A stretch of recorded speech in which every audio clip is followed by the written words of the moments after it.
alors dañuy daal di nag wéyal li nga xam ne mooy suñu face à face bi nga xam ne ñaari mbër yi mos nañ daje li nga xam ne mooy la lutte sénégalaise arène sénégalaise ginnaaw loolu nag Laurent moo daal di jëloon li nga xam ne mooy ndam li mu nekkoon une victoire très importante devant Bou Siteu tey nag ñu boole leen Yaxya Eric Favre boole lii nga xam ne mooy Laurent Ndiago ak Bou Siteu ñu fas yéene def un combat kickboxing ce n'est pas du MMA mais un combat kickboxing il y aura tout des coups de poing voilà tout et d'ailleurs après inchallah Yaxya moom dina si ñëw sur les explications plus profondes inchallah duñ def lu dul ñaari mbër yi actuellement jotoon nañ def li nga xam ne mooy seen dernier face à face ñu dem seetaan leen def un rappel xool également seen ay entraînement ñaari mbër yi daal di revenir dans votre émission Temple des Sports.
Laurent Ndiago waaw le 2 décembre ma war a ñëw am lu ma wane foofu te parce que lii du làmb lii kickboxing la waaw te parce que am na leen xam sax bëgguma ko di wax mais ñu ngi siy liggéey bu baax a baax andi see ku si mel ni Eric Favre ak Max nga xam te ne ku baax ndeysaan.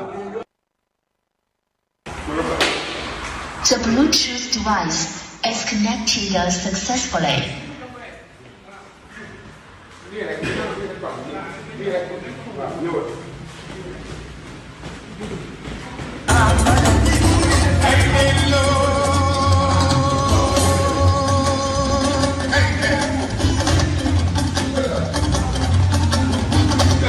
ndax man war naa dem fu ne si MMA quoi mais tamit maag Bou Siteu daa doon buntu bu gën a nooy bu ma war a gën a jaar gën ko mbugal yu métti soog a jàll loolu tamit duma leen ko nëbb.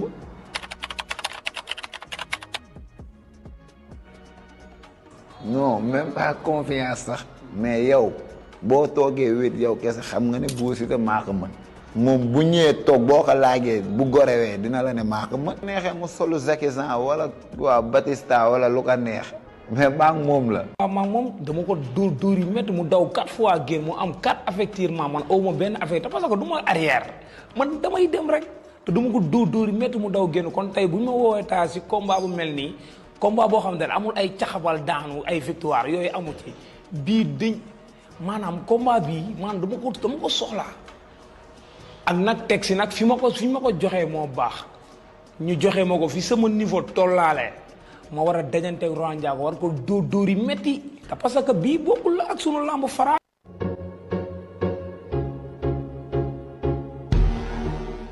merci beaucoup à la régie Aram Boy mu nekk li nga xam ne mooy l'entraînement des deux lutteurs en plus jotoon nañ def li nga xam ne moo seen dernier face à face gis ngeen ñu weccoo kàddu damay daal di ñëw si Laurent gis ngeen ne actuellement tey jii la ñuy def seen 3e face à face ngir ñu waajal li nga xam ne le 2 décembre li nga xam ne fële lañ ko war a amal au Grand Théâtre de Dakar mun na nekk un combat amateur kickboxing entre Laurent Ndiago et Bou Siteu l'international alors Laurent naka ngay waajalee li nga xam ne mooy 2 décembre gis nañ ne entraînement yi y a des grands champions derrière toi ku si mel ni Reug Reug et Siteu le phénomène de Lansar.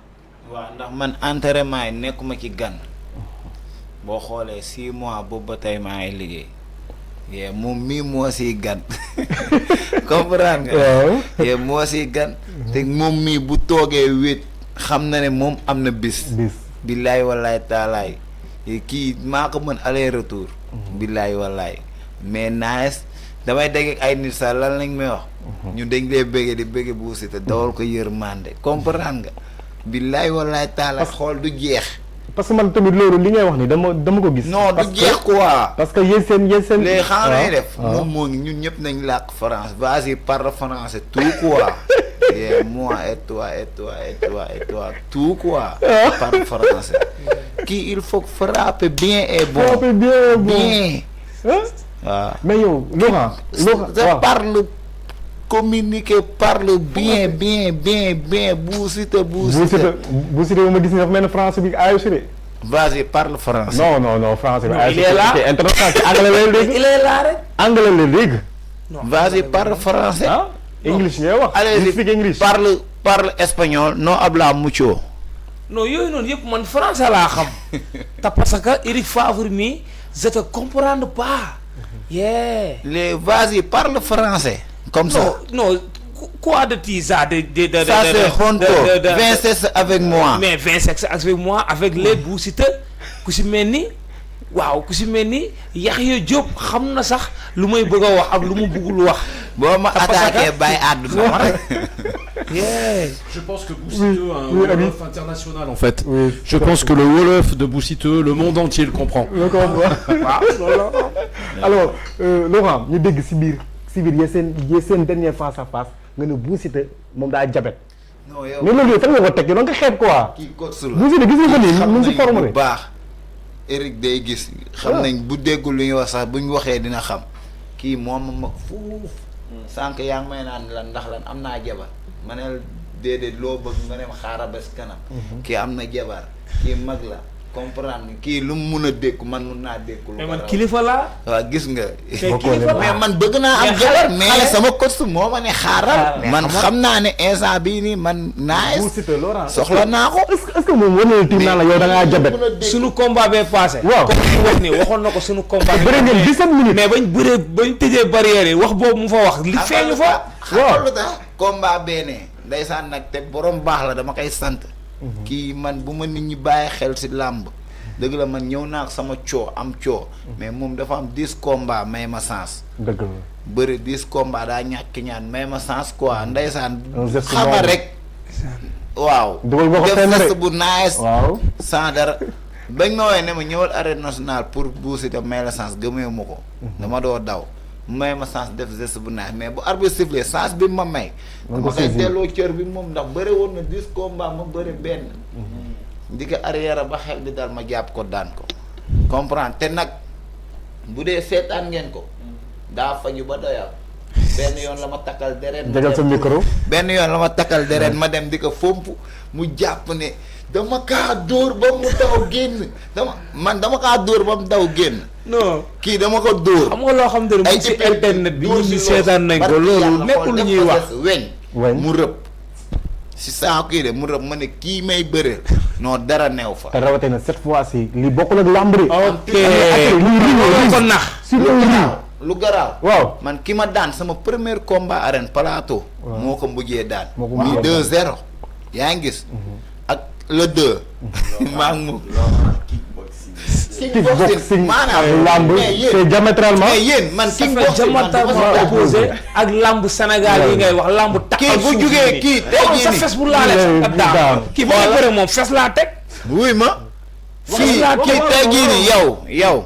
question soit la dernière fois et la première fois ngay dugg sama 18 le 2 bu passé ndax kii nii benn maa ko njëkk si affaire yi comprendre nga. maa ko si jiitu quoi ñenn ñi lan lañ may Laurent ngir yàlla rek Bou moo la ma ne leen waa Bou moom gaan nice jantal grand la. ñooñu ñu ngi lay nax de ñooñu xam nañ capacité bi nekk ci man loolu ñooñu xam ñooñu dañ lay lëfal rek.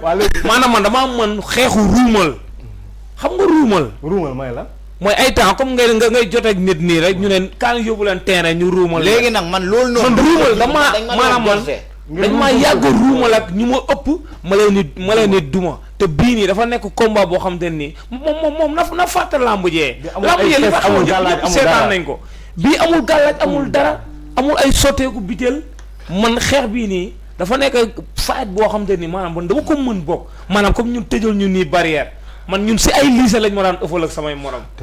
comme ça gisee ni ñëpp si miir yi nekk. billaay wallaay taala si suuf kii nii man nekk. maa gën a daj coono. amul man àtte dañ gorse téye nii si ginnaaw ñu tiim sama kanam bi di dóor ñun nan lañ jàngee xeex comme ni benn peeru gant lañ yoroon bu dee góose nga da ngay takk loxo góos bu dee duraat mu takk loxo duraat ñu ne loxo bi bokkul ñiy dóorante. billaay wallaay man damay dékku ay coups nii. mais nag Laurent dama kaa ñeme quoi comprendre en plus. ma dem jàng garde bu baax mën déplacement bu tànk di jug sa tànk bi nu muy tourner ak lépp ñoo ngi koy bàyyi xel. jàng ko 6 mois. ñëw nga gis ku toog benn 1 mois 2 mois ñu cukk ko rek. waaw. mu ñeme ma yow di nga ma wax noo ma yebee. yow waaye léegi ma laaj la yow MMA xam nga loolu la wax. MMA laa jàng 6 mois. man ci 15 jours laa si dugg. li ma liggéeyee ba ma nekkee xale temps jaar naa ta parce que jaar naa. mais man def naa judoka def naa lépp. jaar naa kën fu jaar karateka li may wax tey sama coach bi ma doon entraîner king boxing bi tey dana ma yow bu Ahmed di ko nuyu Ahmed coach tey Mermoz tey man liggéey fa loo xamante ne xeex fa dóor fa ay tànk yoo xamante ne nii su ma neexee tànk yi fii sama mais imagine toi lu ma taxaw fii jël sama tànk su ma neexee yónni ko foofu fii maanaam tey dafa ne yow bu yow foo jàngee xeex karaté te parce que man damay roy ay Jackie Chan di roy ay Jet Li ay Bruce Lee ay Hercule ma nekkee xale fii ma yore laa doon seetaan yow ay Batista ay Benoît ay Paul Ramirez seetaan li ñuy def ay Kalu mën liñ def ay Kalu ay Michael Bastos ñoo ñëpp dama leen roy quoi comprendre ay Simon waaw bu léegi ma laaj yow fan nga ma yebee xam nga fan laa la yebee fan la waa si première dalante bi ñu dalante man ak moom arène nationale arbitre na piir na ko nii mu daw génn non ma dóor ko dóori métti mu daw génn dañoo ñëw arène nationale mu indi ay gàllaagam ma ñëw kaji lépp mais loolu nga mu ne loolu pour déstabiliser bu Siteu la si làmb la bokk kii affaire de bandi la yii arbitre sifflé ma may ko lépp arrière ndax instant man daan laa bëgguma maanaam affaire de bandi ba arbitre sifflé daa jeex léegi xel bu Laurent waxal ci micro bi moo ma mag quoi mais maa bëreeg moom si xel comprendre maa la mag fuuf maa la mag ci xeex mais boo demee ba ne bu Siteu moo la mag kon xam nga ni maa la jiitu ci affaire waga jiitu la ci affaire banditisme kon yow booy Laurent Ndiago yow nekkoo koo xamante ne nii yaay téye bu Siteu te parce que dama la gën a téye naa la nag yow maa la téye nii yow sama poos laa la dugal heure bu ma neexee laa lay génnee coupable xoolal tollal nag nu la neex maanaam ak man nii ma toll nii nan nga waa xool yi sama coupable laay xeex ak yow maanaam du doole jour bi man damay woo ñëpp maanaam affaire yi dafa war a fees maanaam warul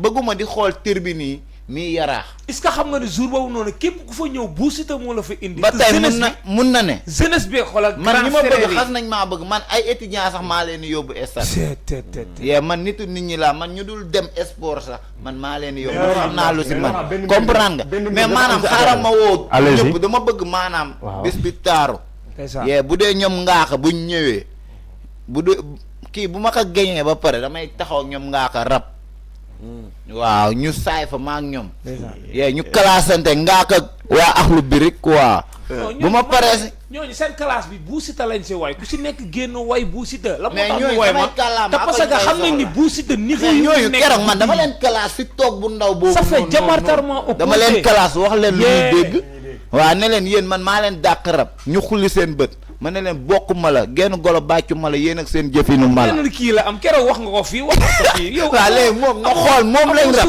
moom lañ rab na xool lu muy génne lan nga leen rab boobu ba tey nee na da leen tontu munu leen tontu xam nga laa tal le 2 décembre si king boxing bi nañ wax si king boxing bi ngay génne di ma yóbbu di ma jéem a bëlëfee munoo maa bëlëfee jamono ji yaa ngi si ay loxo yu gën a wóor ci ay loxo yu wóor laa nekk guddi yi nekk ci ay loxo yoo xam te nekk ànduma cee kenn maanaam amul loxo yu salte de si ay loxo ñan nga nekk am na nag ay loxo yu yéex yu ma nekk fan yi te yooyu fokk ma lijjanti yooyu madame Favre mi ngi jàpp si combat yii kenn du madame Favre man maa ngi si loxo yi ma newoon madame Favre madame Nathalie koy woo ci combat bi man maa ngi woo Eric si combat bi te moom bu ma ko woowal sax da siy jàpp léegi Eric lay woo ci combat bi man maa ngi woo sama papa kii waaw mais Yaxya maa ngi moom a dend di waaw boo leen dendee nag maa ngi moom face à face la te parce da ngaa baax rek face à ba pare teg si ma dend ak Eric Favre di nuyu madame Nathalie madame Favre moom amul temps avion yi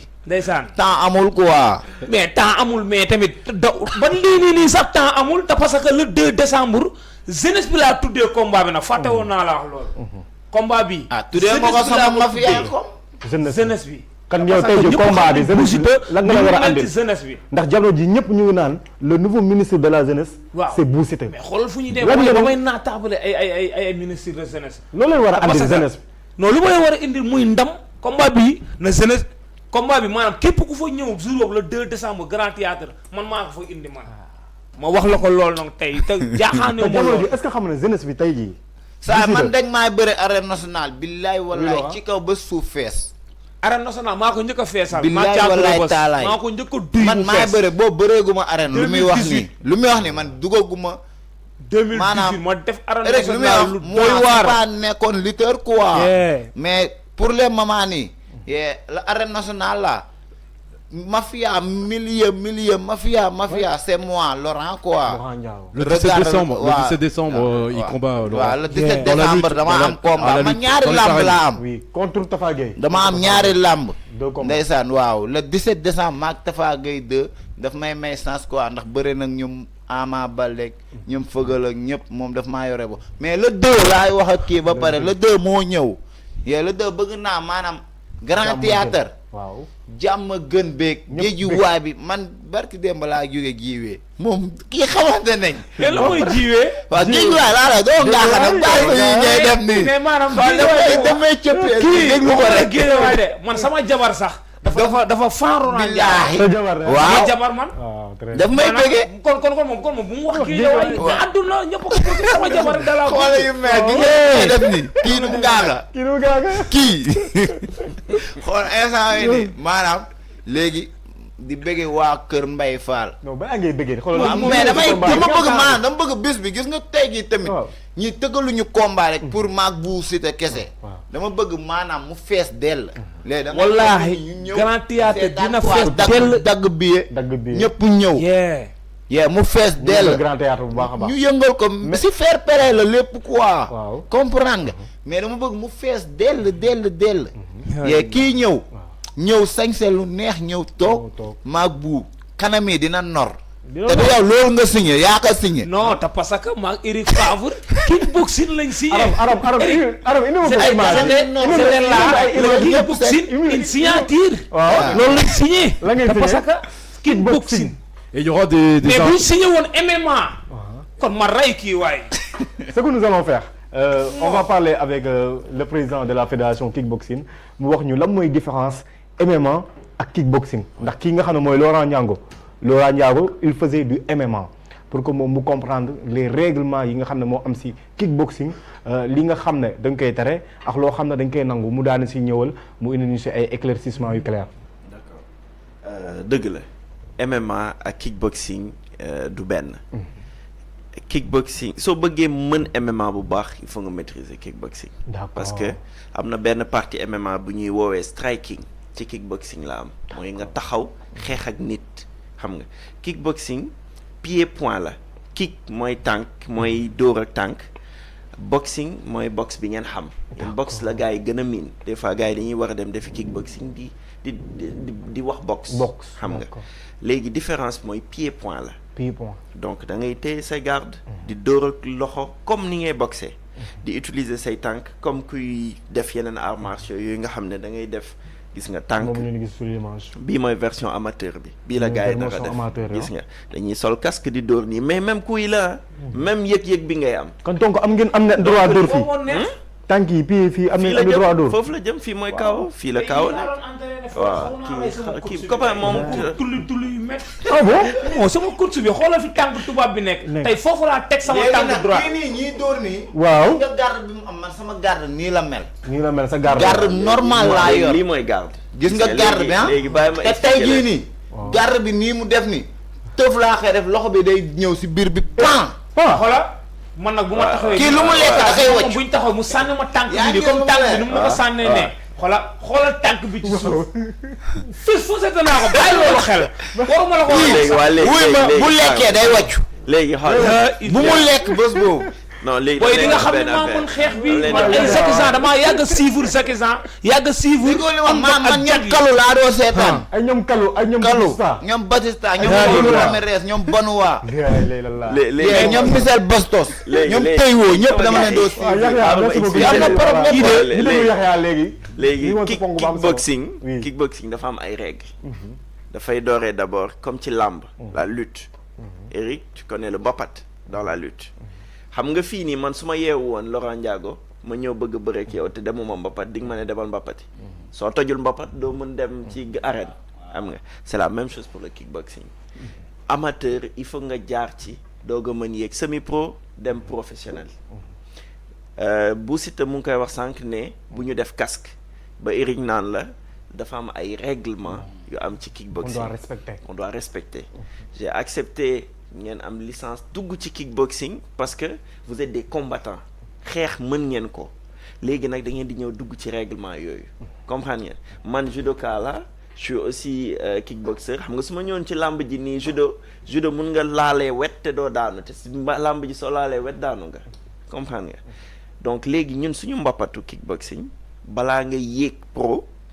pro baa ngi nii pro amul casque day sol xoola day sol gant rek tànk bi day dóor kanam bi xam nga kaaw bi day gën a gaaw léegi amateur ñun suñu fédération dañuy fexe nit ñi di dooree niveau di yéeg nànk-nànk ñii suñu continuer seen niveau di entraîner di gën a dem dans quelques années wala dans quelque temps dañuy doon ay professionnels nag ci li ngay dem ay international di dem fu nekk ñu lay fay lu dul jeex comprendre nga léegi nag ay étape la léegi amateur aussi dañuy combat dañu am ay compétition ñun Sénégal mooy champion d'Afrique instant en amateur ñu ngi tamit suñu boy ñu ngi yor ñaari ceinture champion d'Afrique en pro comprendre dem nañ championnat du monde ñëw ak médaille de bronze en amateur donc ñu ngi def vraiment liggéey bu am solo léegi ci gars yi seen combat le jour J dañuy takk gant même gants yi gant de boxe dañuy takk casque bi c'est pour protéger la personne ça veut pas dire que mënul jël KO ni ngay jëlee KO en normal noonu nga koy jëlee ak casque xam nga mais da ngay sol protège tibia yii nii protège tibia aussi day permettre mu amortir coup bi mais soo dóoree ci kaw bu baax su nit ki teewul gardam dafay KO xam nga KO ci bopp moom soo takkee casque sax suñ dóoree da nga koy yëg mais c'est pour protéger la personne parce que am wax la benn affaire làmb ji c'est un sport très dangereux xam nga loxo neen ñu koy dóor nit tout le temps baaxul xam nga après dafay bëri ay conséquences comprendre nga boxe aussi la même chose mais dafay xaw a ralentir affaire bi léegi ci boxe nii ci kickboxing ñoom suñu paree dañ nar a sol protège tibia casque def 3 rounds léegi nag on est en train de voir ndax dañuy def ay rounds de 2 minutes wala de 3 minutes man maa ngi leen di suivre ñoom ñaar ñëpp xam nga pour xool le tempo et le niveau bëgg ngeen yokk round yi te parce que li nga dégg nga wax ko ci round yi ay 2 minutes 3 minutes dafa tuuti mais dafa ndaw la ñett du benn rek ñett bu kaay ma wax la benn affaire kaay ma wax leen benn affaire non pour man temps bi ñuy xeex bu ñu war a xeex temps bu yàgg bi bu ma ko war a mbugal yu métti yi dama bëgg temps bi bëri mais dama ko dégg mu ne 2 wala 3 minutes boo Siteu kaay ma wax benn affaire gis nga bu Siteu am na leen lu am na ñoo xam entraîné nañu ay 10 ans pour def ay combat de boxe de kickboxing suñu yéegee 3 rounds de 3 minutes balaa 3e round xoox nañ combat du entraînement comprendre un bon kickboxer day entraîner 10 rounds de 3 minutes pour ñoo def 3 rounds des fois 2e round xoox nga sëñ bi kickboxing du caaxaan. Il y aura peut-être un KO au premier round. C'est ça en fait affaire bi dafa gaaw. comprendre da nga war a marquer ay points. léegi affaire bi du nga jël nit ki dóor ko mu KO forcément kickboxing aussi art la da ngay marquer ay points. dafa am léegi xoola dafa am 3 parties. maanaam man li nekk si man maanaam bis boobu noonu dama koy dóor du fayu. léegi xoola xam nga moo tax ñu ne. xam nga mystique amul ci kickboxing yooyu yëpp amu si ay dóor la. xam nga da ngay low kick mooy ci suuf gis nga entre oom bi entre cuisse bi ba ci suuf loolu la ñuy woowee low kick waaw léegi ci suuf lay dóor ci digg bi nii ba fii mooy middle kick donc middle mooy comme en anglais middle kick fii nii mooy nga dóor ci faar yi pour mu damm wala nga dóor ci kii bi foie bi pour du noyyi wala waaw wala am na bu ñuy wooyee am na foie am na de naa la dóor ci foie léegi xoola pour man foie da koy tere non xoola naa la dóor yu métti léegi am na li ñuy wax front kick mooy kajji bi ngeen xam kajji bi tey ni ma woon sama coach si kajji bi léegi su ma ko kajjee rek naaw nar a dugg ci kii mën ko génn tey loolu mooy front kick bi da ngay jël nit ki nga jéem a dugg xam nga plexus fii soo ko dóoree nit noyyi bi day arrêté donc da nga koy dóor benn këdd nii soo paree nga am li ñuy wax high kick mooy nga dóor bopp bi gis nga kii high kick la ko dóor donc léegi high kick bi mooy tax nit ki des fois da ngay mel ni kuy dóor crochet nii rek nga dóoree ko tànk kii aay na ci nag kii aay na ci loolu. yow mooy man tamit aay naa bu nekk kii aay na ci. moytul waaye sama amet waaw man xam nga ñii ñaar xam nga tamit ku nekk xam naa yow fan nga jàngee lii la ma wax man seen combat man xam naa ni mu nar a demee parce que ku nekk xam naa fi mu foore yéen ñaar ku ci nalaw dina am problème parce que yéen ñaar da ngeen am foo leen ay waaw yow man dama koy dégg conseil ko quoi na liggéey Abdou yi non xoolal yow bu ko jaxase yow kay am wax la bu ko jaxase léegi la boxe daf ci am solo ñii tamit ñëwuñ pour xeexu mbedd dama lay wax soo ñëwee di def nii arbitre daf la naan lii du xeex xeex bu set ak sa gar warul di wàcc daw xoolal doq bi fii dañ koy tere ci gannaaw yi yëpp amul. boo fa dóoree rek sanction day am. non dañ koy arrêté nga kii su yàggee dañ koy sanctionné fii dañ lay sanctionné. xeex bi il faut mu tegu ci yoon. xam nga da ngeen di jël seen garde combattre. xam nga su jaarul yoon on arrête on recommence. kon donc yow Yaxya man su ma la dégloo kickboxing dafa amaale li nga xam ne moom mooy karaté. waaw bien sûr waaw en fait xam nga kickboxing yow yaa ngi dégg taekwondo yaa ngi dégg karaté taekwondo tànk yi rek la kickboxing dafa boole loolu yëpp taekwondo bi ngay dóor tànk yi nu la neexee ak boxe mais li tax mu différent karaté ak taekwondo yi ñoom dañuy capp ñun dañuy dóor comprendre nga looloo tax MMA ku ko bëgg mën te mënoo kickboxing da ngay am problème xam nga léegi MMA fu mu différent wee ak kickboxing mooy MMA da nga ciy boole bëri da nga ciy boole jujutsu boole ci judo yooyu donc da ngay waaw léegi boobu da ngay def ay clé de bras nit ki da lay bëgg dóor tànk rek nga yanu tànk mais kaay wax la nag fii kickboxing soo téyee tànkam dañuy arrêté. non damay téye waaw amul téye. non amul téye man kay sama tànk baal bi tey ko sama tànk. dégg nga dem naa tey bu nee na ma bu sa tànk yi comme l'asper. waaw léegi donc fii laa doon teg affaire yi. waaw donc nag ça veut dire que. il faut que ñoom ñu xam ne am na règlement. ñoom xam nañ ko ñu ngi leen di entraîner ci loolu. donc gauche droite la dugg ay coups ak yooyu yëpp. dinañ def combat parce que gars yi nag gars yi instant yi nii kii pare wax ko tamit amul daw tafu si nit xeex la déplacement xeex maanaam moom xeex na lambu Sénégal la nekk tama sama waxu instant yi dépassé na ay lambu Sénégal instant yi maa ngi pratique kickboxing lu ma dafa leer kii nii kii bilaay jox naa ko cër na si lamb gi quoi mais maanaam arbitre day def public mii ñëw di ñëw bu ma dóoree mu daw tafu ma ñu àtte non non na taxaw di déplacer di. xam nga moom mu ngi def ñu naan ay loxo. di génn di kii sama suuraale sama tànk droite fu muy jógee doo ko gis. ma suuraale sama tànk. kii góose la. fi yoon daa war a mën xeex foos. kaa ma wax benn affaire kii. tànk yi soo ko nalawee. ya illa di nga gis ku boo xam doo balaa nga koy gis da ngay wàcc. kon tànk yi dafa neex daal. tànk yi neex na kii tànkam neex na bu jugee ma damb ko. maanaam tey. billaay wallaay tànk yi bu jugee xoola MMA du premier round ma damb ko. mais Bousso de waxal moom loo fi wax. maanaam kii nii tànkam bu jugee ma damb ko. tey damaa nekk salle ba liggéey fu liggéey bu doy waar. xam nga ñoom ñoo ma doon woo après téléphone. ndax ñoom gis nañ li ma doon liggéey ay pro ay raq Sadio Mané.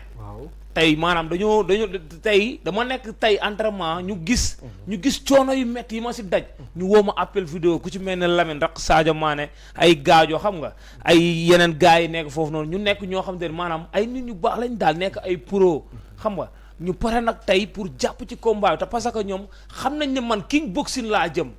te parce que waaw ñoom xam nañ ni Bou Siteu instant yi king boxing la. ku si mel ne ay Sambu king boxing ay Sambu Jean Messi sama pro bi.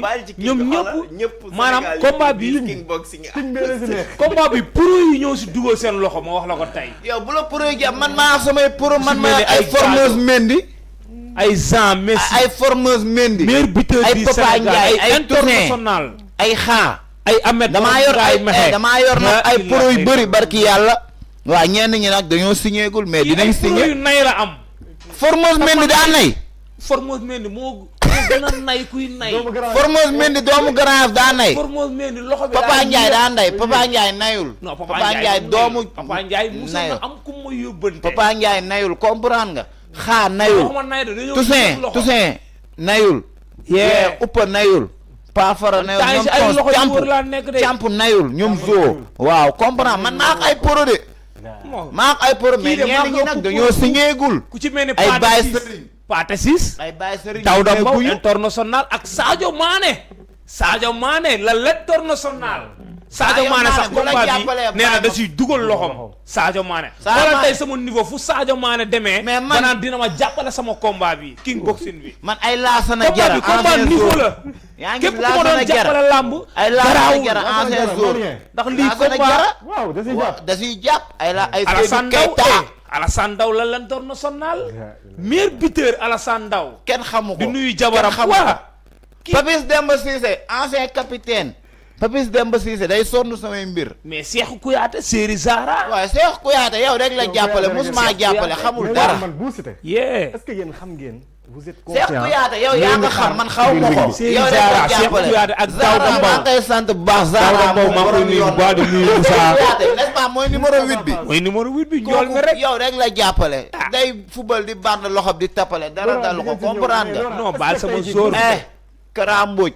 Kara Mbodj jàmbar. Kara Mbodj sama Kara Mbodj la. waaw Petit Mbodj. sama Kara Mbodj ngay wax. woo na ma ne ma Kara Mbodj moo la soxla. yow doomu Tidiane Mbodj bi nga may wax di. Baye Fall taalibe Serigne Modou Kara bi. kii day siisu quoi.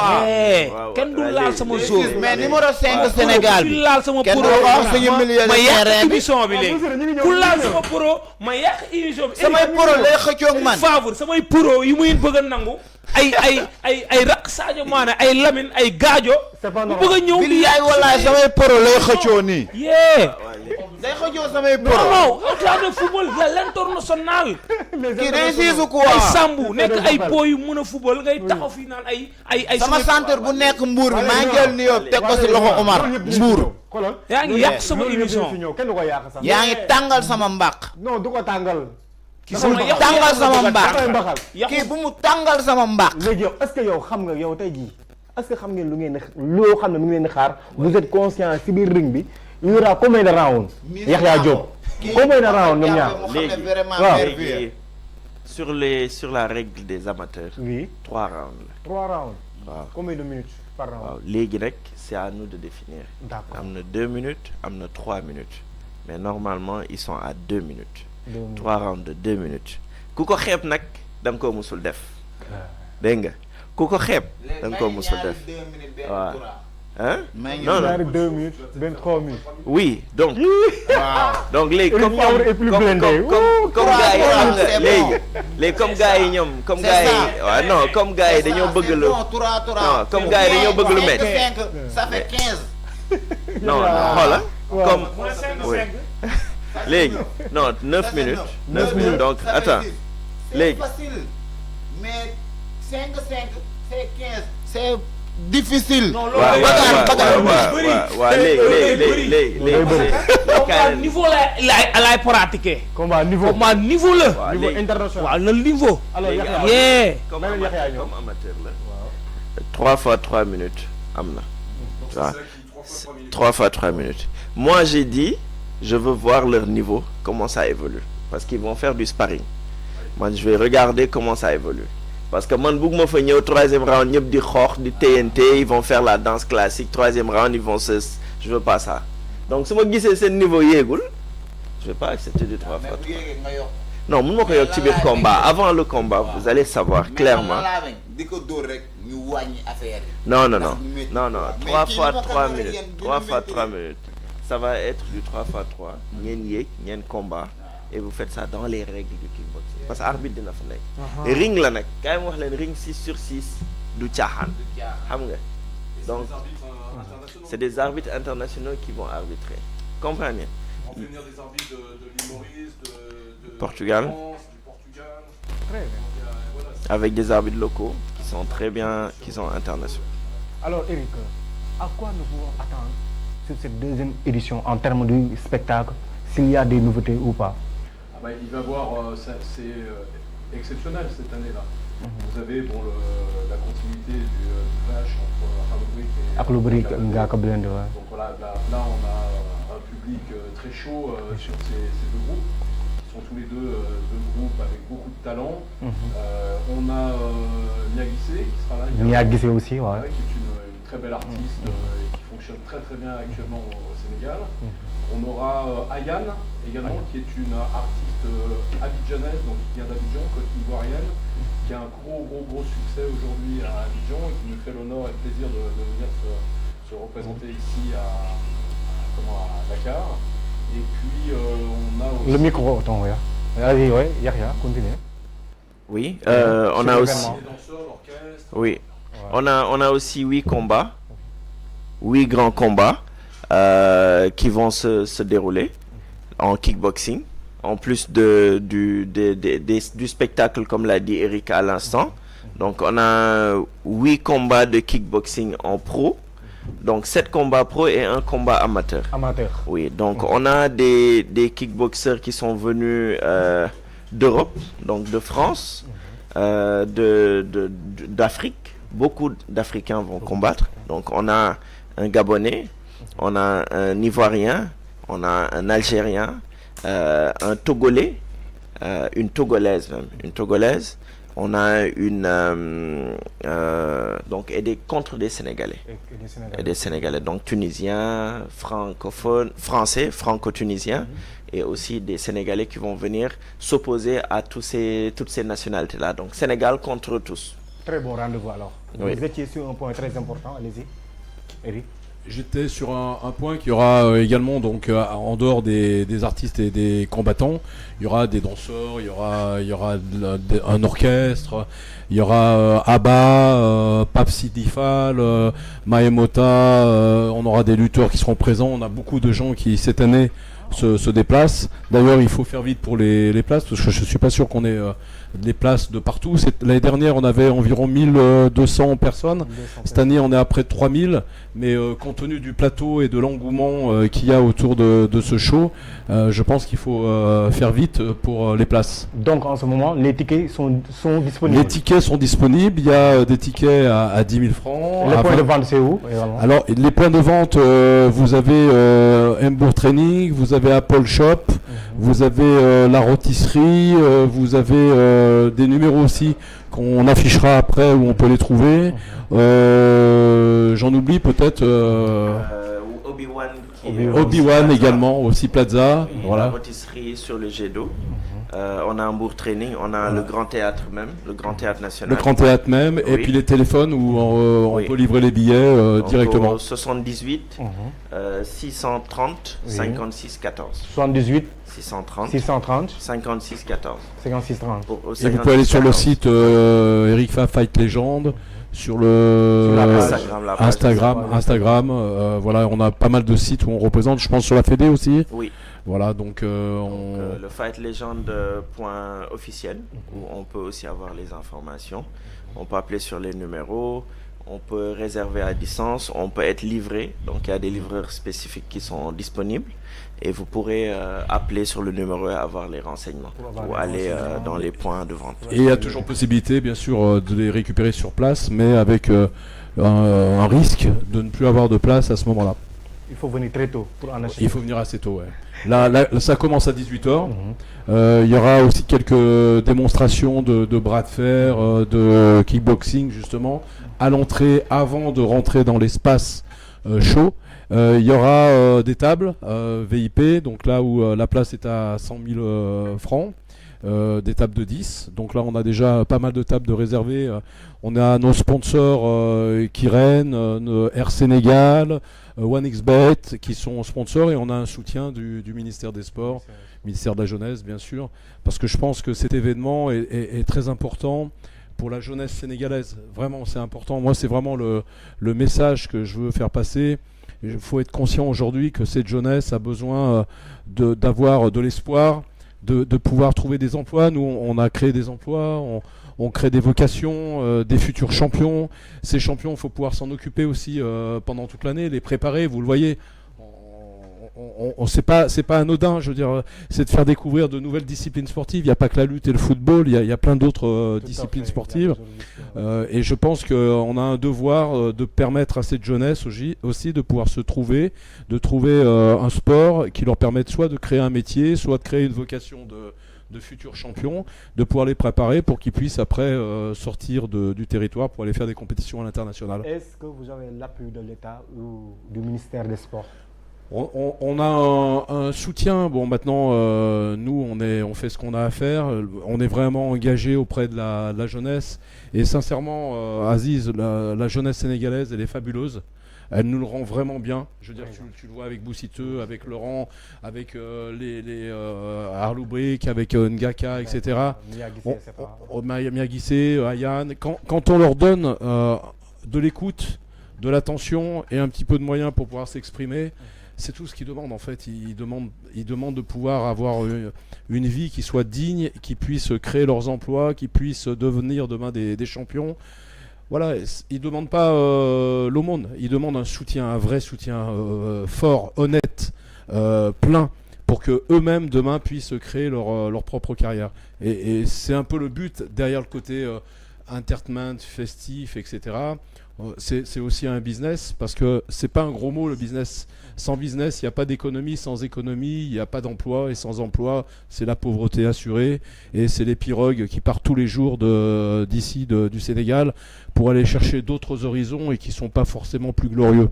Donc c'est à nous de réagir, et c'est en ça où je suis le MMA, d'autres fédérations de sport, le kickboxing également, et le MMA, de toute façon on y viendra aussi après, pour que cette jeunesse puisse trouver des organisations et puis des gens comme Yaria et comme d'autres qui sont là pour s'occuper d'eux. Voilà. Alors, ce que j'aimerais savoir, qu'est-ce que vous a inspiré pour faire ces choix superbes entre deux phénomènes, Laurent, Boussiteux? D'où vient cette inspiration et comment vous avez fait pour les décrocher? Et aussi, Ngaka Blindé et Arloubrick. Ben, tu sais, Aziz, c'est exactement ce que je viens de dire. C'est-à-dire qu'aujourd'hui, j'ai la chance d'avoir une belle équipe de jeunes qu'on a équipé en matériel, qu'on a aidé à s'installer, à pouvoir s'exprimer. Et c'est ces jeunes qui me proposent, qui me suggèrent. Moi, je suis pas en possibilité de faire des choix judicieux qui pourraient plaire à la jeunesse sénégalaise. J'ai 60 ans, je viens d'un autre pays, j'ai une autre culture, et moi ce que je veux, c'est écouter ces jeunes, justement, savoir qu'est-ce qui les intéresse, qu'est-ce qui leur plairait, et qu'est-ce qui ferait qu'à un moment donné ils apportent de l'attention autre que sur des choses négatives, sur des choses plutôt positives.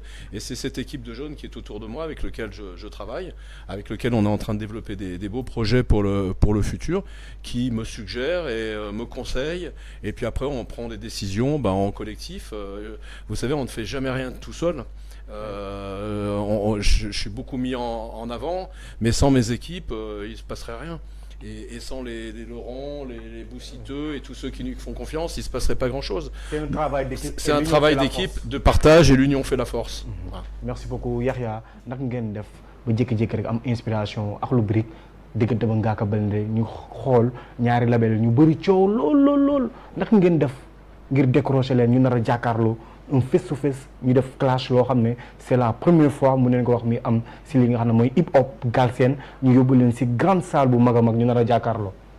Effectivement, comme l'a dit Eric, tout se fait par l'équipe. On a commencé le Fight Legend depuis l'année dernière. Première édition bi ñu ngi amoon Wally Seck ak Dip Doundou Guiss, amoon nañ fa Vigie, amoon nañ fa Bastion, xam nga. Donc c'était très bien. 1000 personnes, c'était rempli. Neexoon na feesoon na nit ñi biñ koy seetaan dañ tegoon ne c'était même pas au Sénégal alors que c'était ici. Donc c'est la même chose. Ñu ne cette année on va innover. On va ramener quelque chose de nouveau et on va s'y prendre très tôt. Depuis janvier ñu ngi liggéey ci Fight Legend décembre xam nga donc musuñu noppalu. Donc suñu ñëwee on s'assoit en équipe et des idées sortent de partout xam nga idées yi jiitu mooy comment faire pour que l'événement soit une réussite. Loolu dafa laaj nit ñi xam lan mooy xew ce jour-là un show. ñëpp xam nañ ne en septembre fight clashu Ngaaka Blindé Akhlou Brick anniversaire bi la xam nga. Donc clash boo xam ne la ñoom ñaar ku nekk ngi jamante ay affaire ku nekk ngi clip fii kële di clip fële.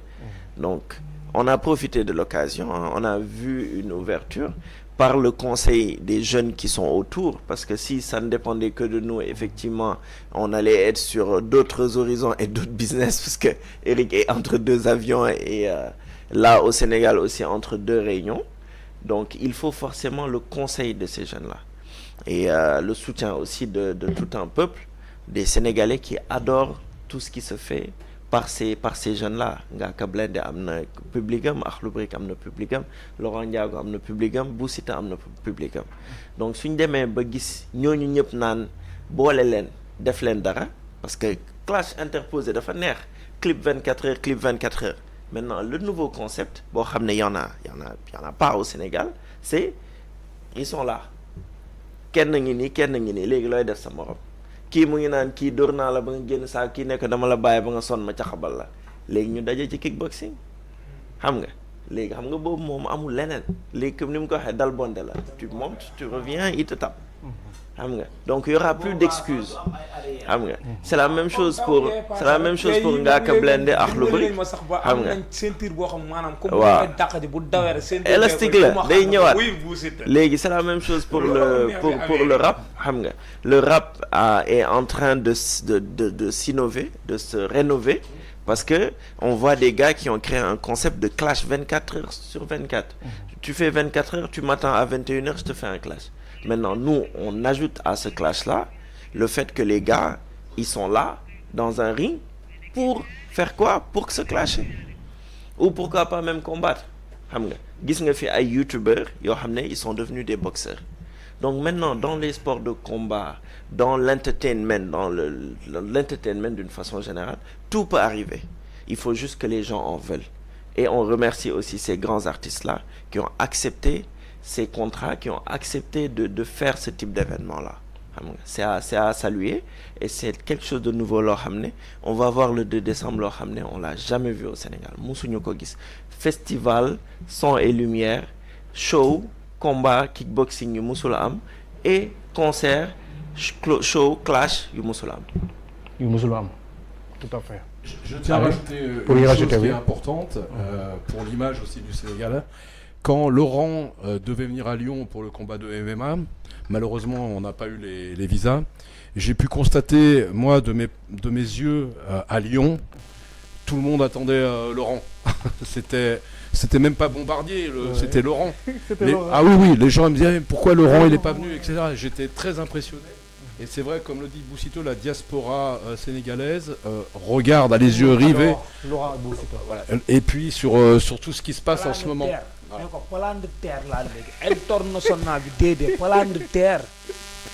Et c'est important, je pense, pour le Sénégal en général, que la diaspora suive ces événements. Et c'est vrai que nos événements, on le voit sur notre chaîne Lutte TV, Eric Faf TV, on est en pleine progression actuellement.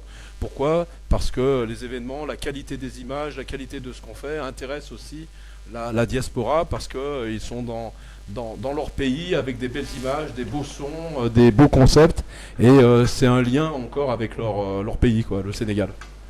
Et la diaspora, est-ce qu'ils vont regarder l'événement? Bien sûr. Y a-t-il les moyens, y a-t-il des voies pour l'événement sera en direct sur Eric Faf TV et gratuitement.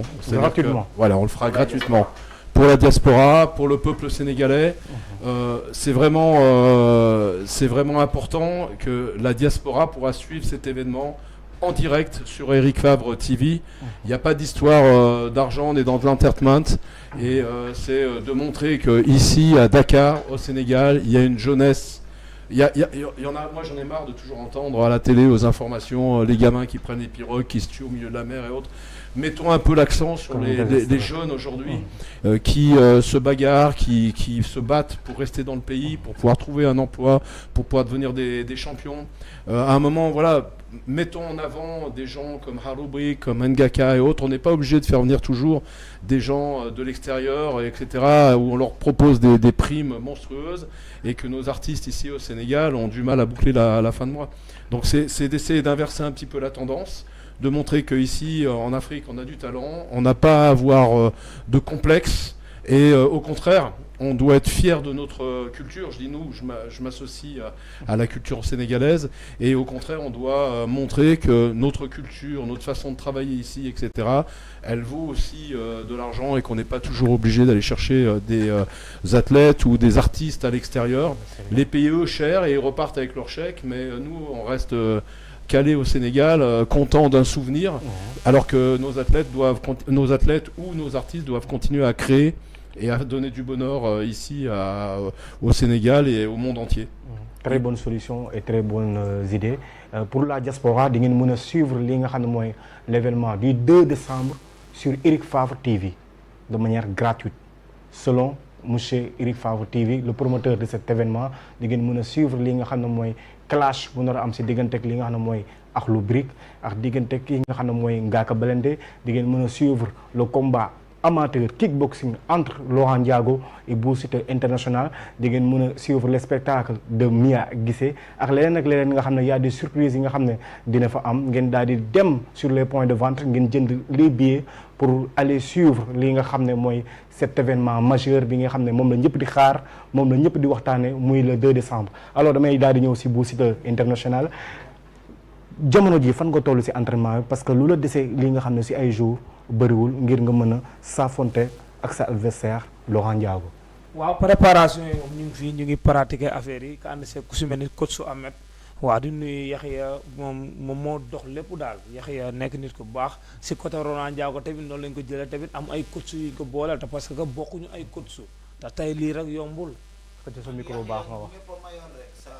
waaw maanaam ak ñëpp ma yor rek dëgg la bul basé wu fee rek de gis nga man tey jii nii leen daa am bëgg ngeen ki après wax ko li njaana ma sama position gis nga xoola moom day dama koy liggéey rek nii laa dëkkee ak moom man maanaam mi MMA mi kickboxing man dama si bëgg a sori quoi waaw bëgguma si yem fii nii kese man mii rek ndax te yàlla na la ko yàlla def nga sori nii rek maa ngi waaj a jël sama licence am ku bëgg bëre ma may ko sama licence u bëre ndax bëree dafa yomb dafa yomb booy dañuy daw rek léegi man léegi dama dugg si sport boo xam ne ni dañuy tëj barrière yi amul daw man dama bëgg est-ce que xam nga ne sama 12 combats yi ma bëree ñi ma bëre bu so arbitre ne pi booy dañuy daw ba daan ma mais léegi bàyyi naa lamb yu ñuurul am barrière yu tëj corosé man maa ngi si lamb yëpp mais dama bëgg comme maanaam man yow maîtriser nga affaire yi te maa ngi si coach su Matar comprendre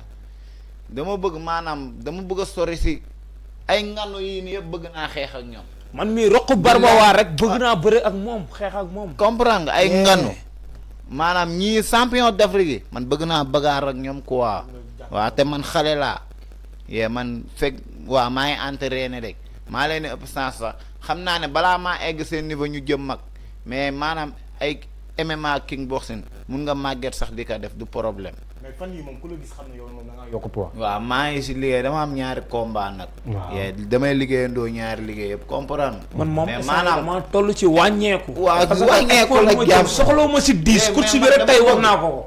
nee naa ko soxla ma 10. nga soxla fragile nga mën a tëb. ndax loxo di mën a tawee. man bëgguma Eric écoutez quoi comme ça. moi je MMA. monde entier bagarre monde entier. Ah. Il va aller plus loin. Je sais, j'en ai parlé avec ton manager. Inch'Allah. Ok.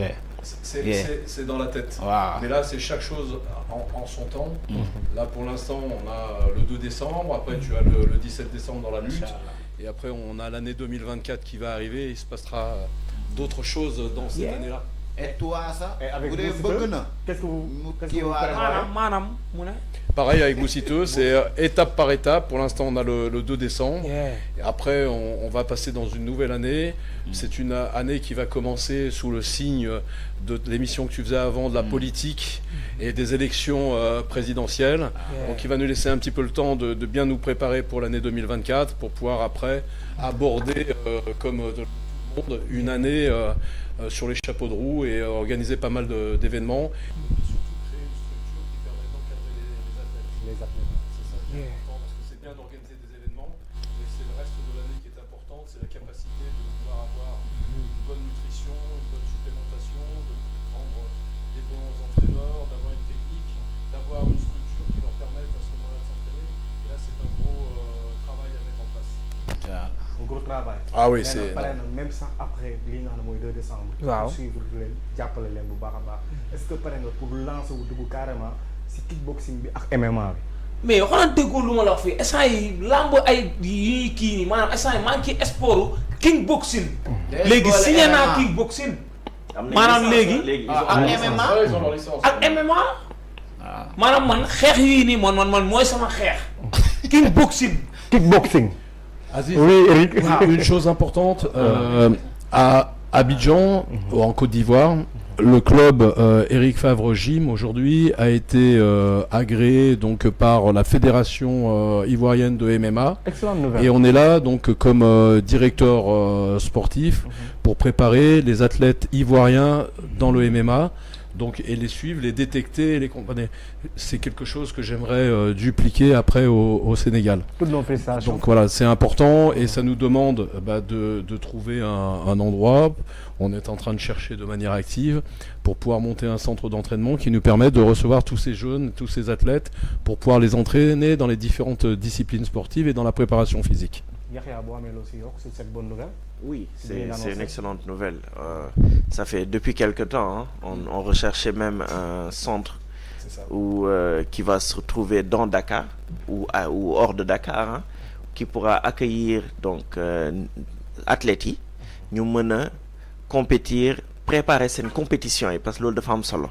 Xam nga préparation compétition du juste un mois avant nga ñëw yéeg sa benn combat après c'est fini.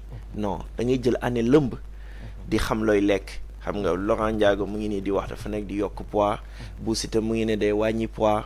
Xam nga gis nañ ko ci lamb yu mujj ñenn ñi dañuy yokk di wàññi, mais Eric qui est là c'est un expert dans ça.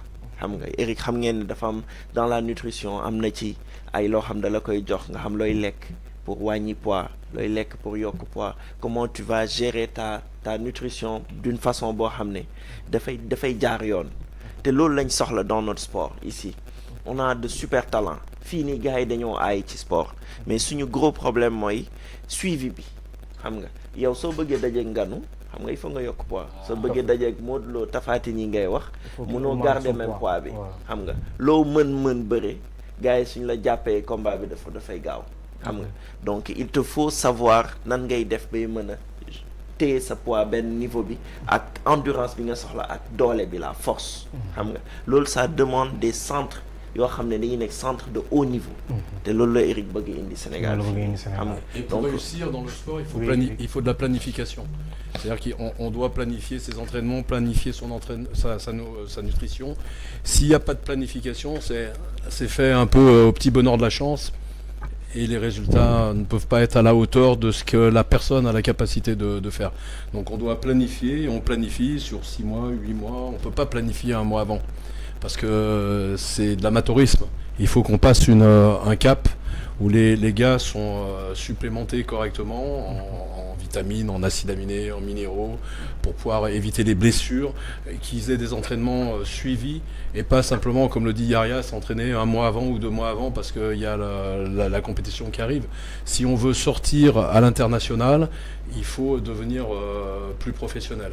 Et pour devenir plus professionnel, il faut des structures et des compétences qui puissent accueillir ces jeunes pour pouvoir se préparer correctement. C'est pas plus compliqué que ça. Et puis suis arrêté qu'ils partent en Italie, aux États-Unis, en France, pour se préparer, parce que je peux vous regarder, on n'a rien à envier à tout ça, on peut le faire ici. Mais il faut avoir la volonté, c'est comme tout. Surtout. C'est une excellente idée. Alors Laurent, jamono ji pare nga carrément wala instant yi yaa ngi si lu la dese bëriwul si entraînement yi. non man moom sañu maa pare quoi ndax lii kese nekkul sama kanam. D'accord. toujours rek dama war di si nekk. waaw man bu ma paree rek mooy ay nganu yi champion d'Afrique ak champion du monde yi bu ma leen gagné mooy pare naa. mais yow man récemment Bou Siteu ba ma koy gis cela fait 2 semaines ou 3 semaines mais après tey aujourd'hui ba ma gisee Bou Siteu mais il a changé physiquement il a pris du poids est-ce que ki ngay waxal yaa ngay xoolaat bu baax physiquement. moom yaramam. waaw comprendre nga. yee man bu ma neexoon bu may dugg fii damay wetu mais état boobu baaxul yee mun nga dem naani lu la neex toll nii mais loolu noonu bëgguma ko. kan Bou Siteu daal boo ko gisee nii daal. non naa dara nag. man sax maa ngi naan. waaw parce que man nekkuma man sport bis man ni sama niveau supérieur na ay taxaw fi taay ay protéines yu baax la ma ko si mel ne Kaja yónnee jabaru booy bawal mbër ba nekk ba Amérique man ku ma defal lu baax ma wax ko 3 pot yu mag la ma yónnee te ay nit yàgg nañ maa wax ñu ngi may yónnee ay pot te kenn musuma yónnee pot kon moom bu ma ko waxee def ko si jour bi waaye dama koy sant waay Kaja. mais pot yaa ngi xam bu baax maa ngi koy sant jabaru booy bawal mu ngi ba Amérique. mais pot yow naka koy utiliser. dama koy utiliser man damay entraîner di naan protéine te parce que mais imagine toi ngay entraîner weñ te doo naan protéine. man sama niveau dépassé na yooyu noonu de léegi damay naan ay protéine ay sirop nag comme yi booy di naan ay sirop yu kii yi yooyu. booy naan ay sirop mais yow loo xool xam ne ay sirop ngay naan. ay dinaa wet booy ay dinaa wet la ñuy naan te man ay protéines yi la ma Kaja comprendre nga. yéen nañu jàppale rek. Kaja di ko sant bu baax jabaru booy bawal. muy naan naanoo loolu. xam nga mais protéine du lu bon. xam nga c'est pas quelque chose de mauvais. il faut savoir comment l'utiliser. xam nga gis nga muscle kuy entraîner sa muscle dafa am moment boo xam ne il faut nga naan pour maintenir sa muscle. protéine du poudre. kese protéine nen xoolal gis nga tous les jours garab yoo xamante ne.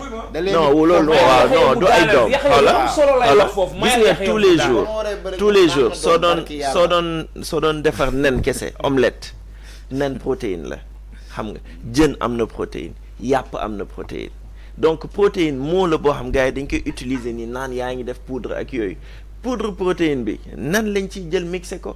comprendre nga Eric mu ngi nii expert la ci mën na leen ci gën a expliquer mais il faut nga am coach xam noo koy utiliser.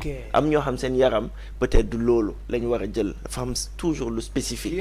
comprendre nga mais Bou Siteu mi fas yi di naan Bou Siteu mooy fas yi non bàyyil yooyu xool léegi waa jàpp rek léegi kickboxing léegi xam nga kickboxing fii ku fi naan loo xam waroo ko naan déjà balaa ngay combattre da ngay def test antidopage comprendre nga donc amul loolu da ngay balaa ngay yéeg da ngay saw.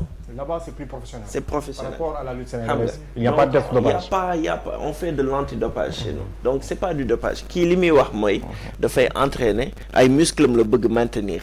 comprendre nga kii dafa nekk ci forme instant yi comprendre nga moytul ma kii. waaw loolu dëgg la.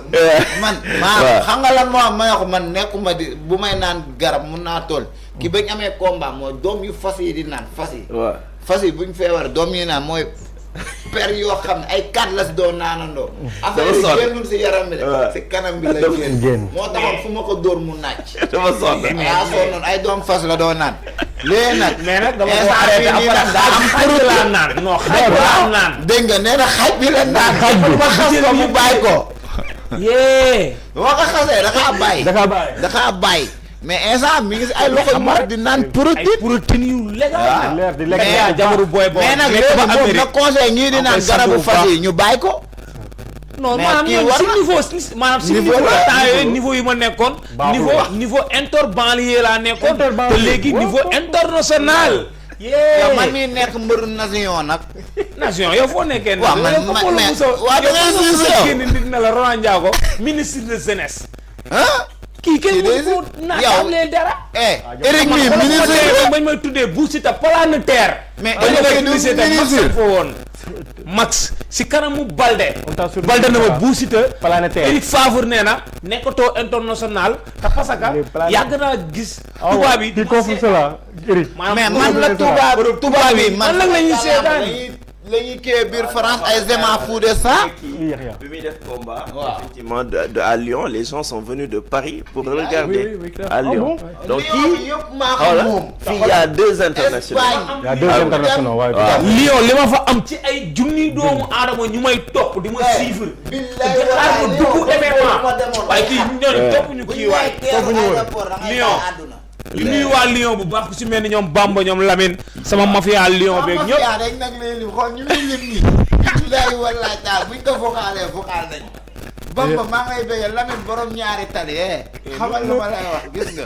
Bamba sëñ Diop sama koñ ñoom Kébé. mafia bi foofu ay laay Kébé tamit dërëm bi génnul gaal. dërëm bi génnul gaal gi diaspora bi fépp. diaspora fépp ay laay soirée sa ngi foofu. laay soirée sama xarit la. waaw gis nga yow mooy loolu. bul nelaw maanaam yow ñi la bëgg jëpp dañoo bëgg Bou Siteu. waaw mais loolu man nangul naa la ko beñoo ma la ko. noonu la. mais tamit gars yi di la may protéine quoi. ka jaala jamono booy bool kooku mooy ku loolu baax la. ay protéine lay yón ay conteneur la fi indi muy liggéey gars yi di ko jaayal. ay protéines yu baax te Kaja bëgg naa tamit nga may ma ràññ mais nag benn pot nga koy may. te parce que waru ma yóbbul dara. Iliman moom mu ngi lay toppatoo ci combat. yii Iliman Lam sama papa sama lépp. Voilà, Eric, vous pouvez intervenir. J'aimerais rajouter une information. Ouais. Depuis que on a rajouté le combat de Bou Siteu et Laurent Diago, on a été obligé de faire une extension de parking parce que on a des réservations pour des soucoupes volantes parce qu'il y a des extraterrestres qui veulent venir les voir après. C'est même plus international, c'est interplanétaire maintenant. waaw Bou Siteu planétaire maanaam moom Eric moom dëkkam rek nit ñi dañ naan ko mais yow Eric yow xale bii nga tëgg wala koog Ronan Ndiago boobu mu ngi lëmbee internet bi tubaab bi dem bay wax loolu xoolal sama niveau fu mu demee ba tubaab bi Europe Espagne France maanaam tubaab bi Espagne man maa leen di yéem ndax ni ma mel ci internet bi guddi yi nii ni ma Sénégalais yi di suivre di ko suivre Ronan Ndiago ñu war a daje nag ma ak moom ma war ko may si sama niveau tuuti nag toog mais kii maa gën a ay toog laa koy may ci sama niveau diaspora bi sax xam nañ loolu. xoolal bi yaa gën a aju c'est sûr. non maa gën a ay man yee. kii maa ngi indiwaat ci làmb nii kii maanaam non xam nga lu tax man dama demoon ba nekk si làmb nekkaat sama bopp comprendre mais man ki bëri na ñu ko xam dañuy ne maa tax ñu xam ko. yaa tax ñu xam. waaw loolu moom dafa leer quoi mais tamit. mais nangu nga ko jamono ji instant moom téye na Sénégal. te yàlla na ko gën a téye te bu dee axlu làmb quoi buñ demoon si làmb. yee moom lañ njëkkoon a xam ko man mais bu dee wàllu monde entier. nation bi quoi yee man lañ xam. ba ma ko jëlee sax lan lañ doo wax. yee suñ premier combat moo yee lan la waa kooku ay kan. man maa fi ñëw indi ay slogan lu ne. woykat yi samay wax rek la ñuy woy. comprendre nga. Berki Dembo Ndiaye ka moom way ngaa ka belende lan lañ doon wax dis-moi qu'est-ce que tu veux je m'en fous de ça. bon loolu benn kalaamu benn kii rek ay abuku papa ay. tapasaka maanaam man li ma yor du jeex même. non dama koy nangul mais man xoolal slogan man est-ce que xam nga lépp lu ma wax ci réew mi gars yi TikTok. mais man mii looloo ma dal. sama estade gis nga nu muy mel. man mii looloo ma dal. sama estade moo dàq Macky Sall. mais sama estade moo kii du tardé sama estade moom mii Macky Sall ça fait jamartarement du tardé sama estade. kuy am ay 4000 vues estade sama Samsung bii. Eric maanaam chiffre estade rek 4000 vues laay am fii. mais xoolal loolu ça fait jamartarement opposé. yee heure bu ndaw barki leeru alxuraan da ngay ne déedéet. bu ma ko dugalee rek dañ koy xëccoo li ma yor si contact ëpp na kat. waaye yow London Amérique New York North Carolina maanaam North Carolina rek li ma fay li may topp North Carolina da may déglu ak Washington Washington maanaam man ñi may suivre ñi nekk Washington mënu ma ko compter ak North Carolina man ay ñoom Houston mais ay New York ku nekk may suivre ay États-Unis man boo demee Togo dañ may suivre Togo par exemple ay Burkina Faso comprendre nga sama niveau dépassé na mais tamit bu leen xebal loolu noonu sama niveau supérieur na Togo bul dépassé mais sama ay niveau Maroc dépassé yooyu na yëpp ay Togo yëpp weesu na ko. kii léegi mu dem Maroc lay waayal dem ni sama niveau dépassé na Maroc ñoo fa dugg. parce que léegi sama niveau ay dëkk Eric Favre lay laaj France kii dëkkam fan la maanaam boo ñëwee biir France te dégg naa dëkk Eric Favre xamu fa Lyon la maa la ko may gratuit dëkk Eric Favre Lyon la Lyonnais meen ni mais yow jeunesse bi jamono ji dañu la jox boobu ba nga xam ne bëgguñu sax bu Siteu déplacé au Sénégal. ñoom boo leen soog a fi ngay toog. ñaanal loolu. mais yaa ngi yàq sama émission. non mais bul tas sama yaakaar. parce que bu Siteu ñëpp a xam ne bu Siteu instant yi dafa war a dirivalis. On verra bien le 2 man décembre. du ma jaar ak Nicaragua xalaatuma jaar Nicaragua bu Siteu dirivalis à station de ceinture ma ne ko karaj toog vol bi jóg. te bu vol bi jugee ba ci kaw da ngay tigi palanteer yi. déli la vol buy wàcc laa. est-ce que xam nga ne combat bi yow boo ko gagné Eric Favre il va t'envoyer en France il va t'amener là-bas. mais nag du ko gagné de te bu ko perdee tamit nañ ko gagner ce yóbbu bul wax combat. lool. Eric Favre mais moom damaa war a ñëw dëkkam am lu ma wane dëkkam ndax dëkkam xamal ko ne dëkkam ñëpp man la ñuy topp yee sa dëkk c'est moi j'ai topp de Somas yee. il a dit que l'a dit que là-bas en France. ok il est venu là-bas en France. ndax dama fa am pour que les gens il a beaucoup de fans. xoolal il a beaucoup de fans. c'est toi ñu yóbbu à Lyon. mu yóbbu ñu mag yi ñu fighting foofu fighting tëf fighting pan boo ko lay France di nga ñibbisi. damay ñëw. non man sama xanaa xamante ne man sama niveau sax léegi toll na foo xamante ne comme ma demee France nii Eric soo ma yóbbee France du ma la nëbale 4 jours laa fay def ñibbisi parce que sama niveau dépassé na di bëgg lu France. dafa yàgg dëgg moom dem France toog fa jeex na yow léegi star nga. non star waxal ñiy dem tamit ci gaal gi ñu xam ne léegi Sénégal am na liggéey. y a des choses. y a des beaucoup. waaw noonu la ne même bu méttee sax. woykat bi da kaa wax. ku njëkk a yuuxu da ngaa ragal. yee warul métti rek. yee ba ñuy jaar si gaal yi dëgg la métti na trop mais tamit yoonu ndaw du gaaw bi ñuy wax booy di ko gëmloo jeunesse bi yooyu dafa war a dee Sénégal ay yoonu ndaw du gaaw maanaam fan laay waxee booy dañoo war a am moonin léegi mais fan laay waxee mais même pas géej gi quoi ndaw ñaa ngi dee. non fan yëpp maa ngi gisee benn théâtre boo xam di si sensibiliser. yow porteur de voix nga. porteur de voix la boo xamante ne ni gis naa ne ndaw ñi géej gi maanaam géej gi lu muy lekk ci ay doomu aadama ay doomu Sénégal kenn mënu koo compter kon di wax ni gars yi nañuy bàyyi di dugg ci ay gaal yu xomaat. très bien même nañuy xool gaal yu sax jarul dugg. yee. bàyyil gaal yi. oui maanaam booy dama leen a yéene ñu am booy dañoo war a am. mais ñu xoolal bu boobu wax leen tey jii nii ba pare xam nga rek dafa am ay ñoo xam ne dañoo nekk ci cas bi war a jàppale yenn booy yu nekk fii war leen a dugalal ay xaalis boo xam ne pour booy investir mais duñ ko def. mais ñoom ñu ngi si Europe bi rek fàtte nañ seen booy yi nekk si ginnaaw moo tax nag booy yi di fippu maanaam booy ñi leen war a teg loxo ñoo leen tegul loxo. moo tax booy yi di fippu. am mbaa dee. mais gars yi dina wax ne instant yi gaal yi géej gi yëngu na. géej gi yëngu na man moom sama niveau dépassé na gaal nag de digalatuma kenn muy yëg si gaal nañ toog ci réew mi ndax am nañ Eric Favre te Eric Favre mu ngi ñuy tëgg di ñu fay ay centaine de millions ñu siy def social di def si prison yi keroog demoon naa si prison yi.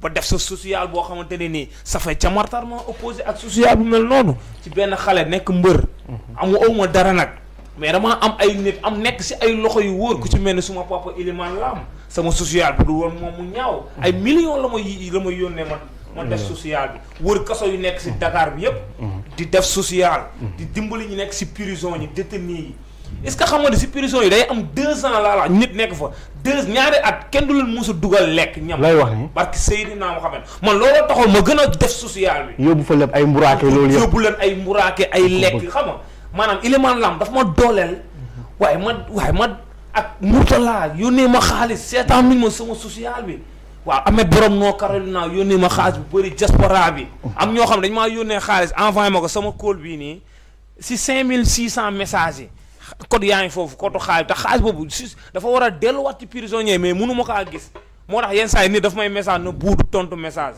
maanaam xamuñu lu nekk sama téléphone léegi yow xoolal message yi pour mu leer léegi pour nit ñi xam ni may taxawoo jeunesse bi xoolal message yooyu ci kaw. macha allah ñaata message la bëri na de plus de 6000 messages. non 5000. 6000 sax actuellement mi ngi 6000. waaw très bien. mais 6000 messages jeunesse bi. Après, Aziz, ce qui est important, qu'il faut vraiment qu'ils comprennent, c'est que déjà il faut qu'ils...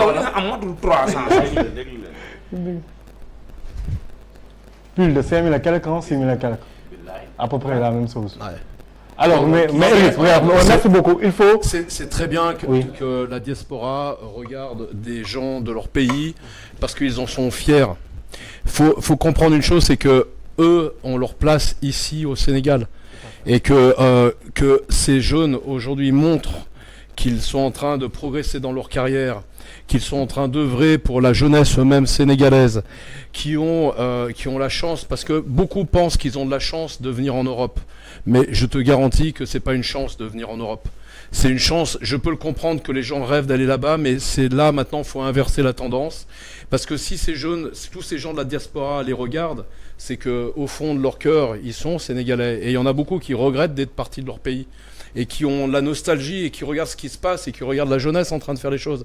Si tout le monde s'enfuit, si tout le monde part là-bas, etc., qu'est-ce qui va se passer ici? Eric, en plus, ce qui est désastreux sur cette histoire, beaucoup de jeunes passent sur la mer. Et ils ont perdu beaucoup de vies actuellement au Sénégal. Oui, c'est dramatique, c'est dramatique. Ouais. C'est pour ça que on a un rôle aussi pour leur montrer qu'ici, on peut faire une vie, on peut réussir, on peut y arriver, mais il faut se mettre au boulot, les gars. C'est à un moment donné, il faut pas... De ne pas attendre. Ouais, il faut pas attendre. Et je comprends que c'est dur, parce que ça fait 1 an que je suis là.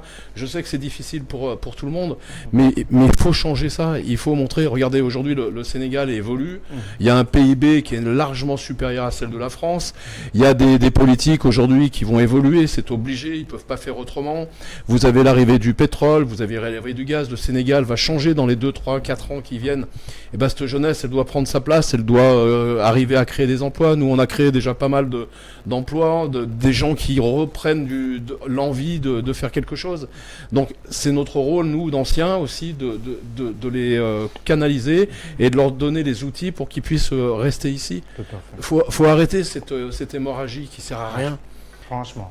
Donc c'est un message poignant. C'est important. C'est un message important.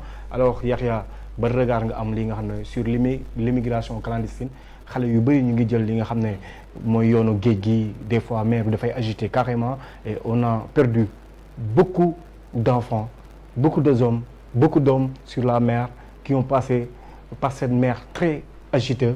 La ban kàddu nga si wax. Bon maa ngi jaale ñëpp ñun sénégalais yëpp ñu ngi jaalante ci li xew. C'est vraiment triste parce que warul demee nii xam nga vraiment suñu sañoon du am.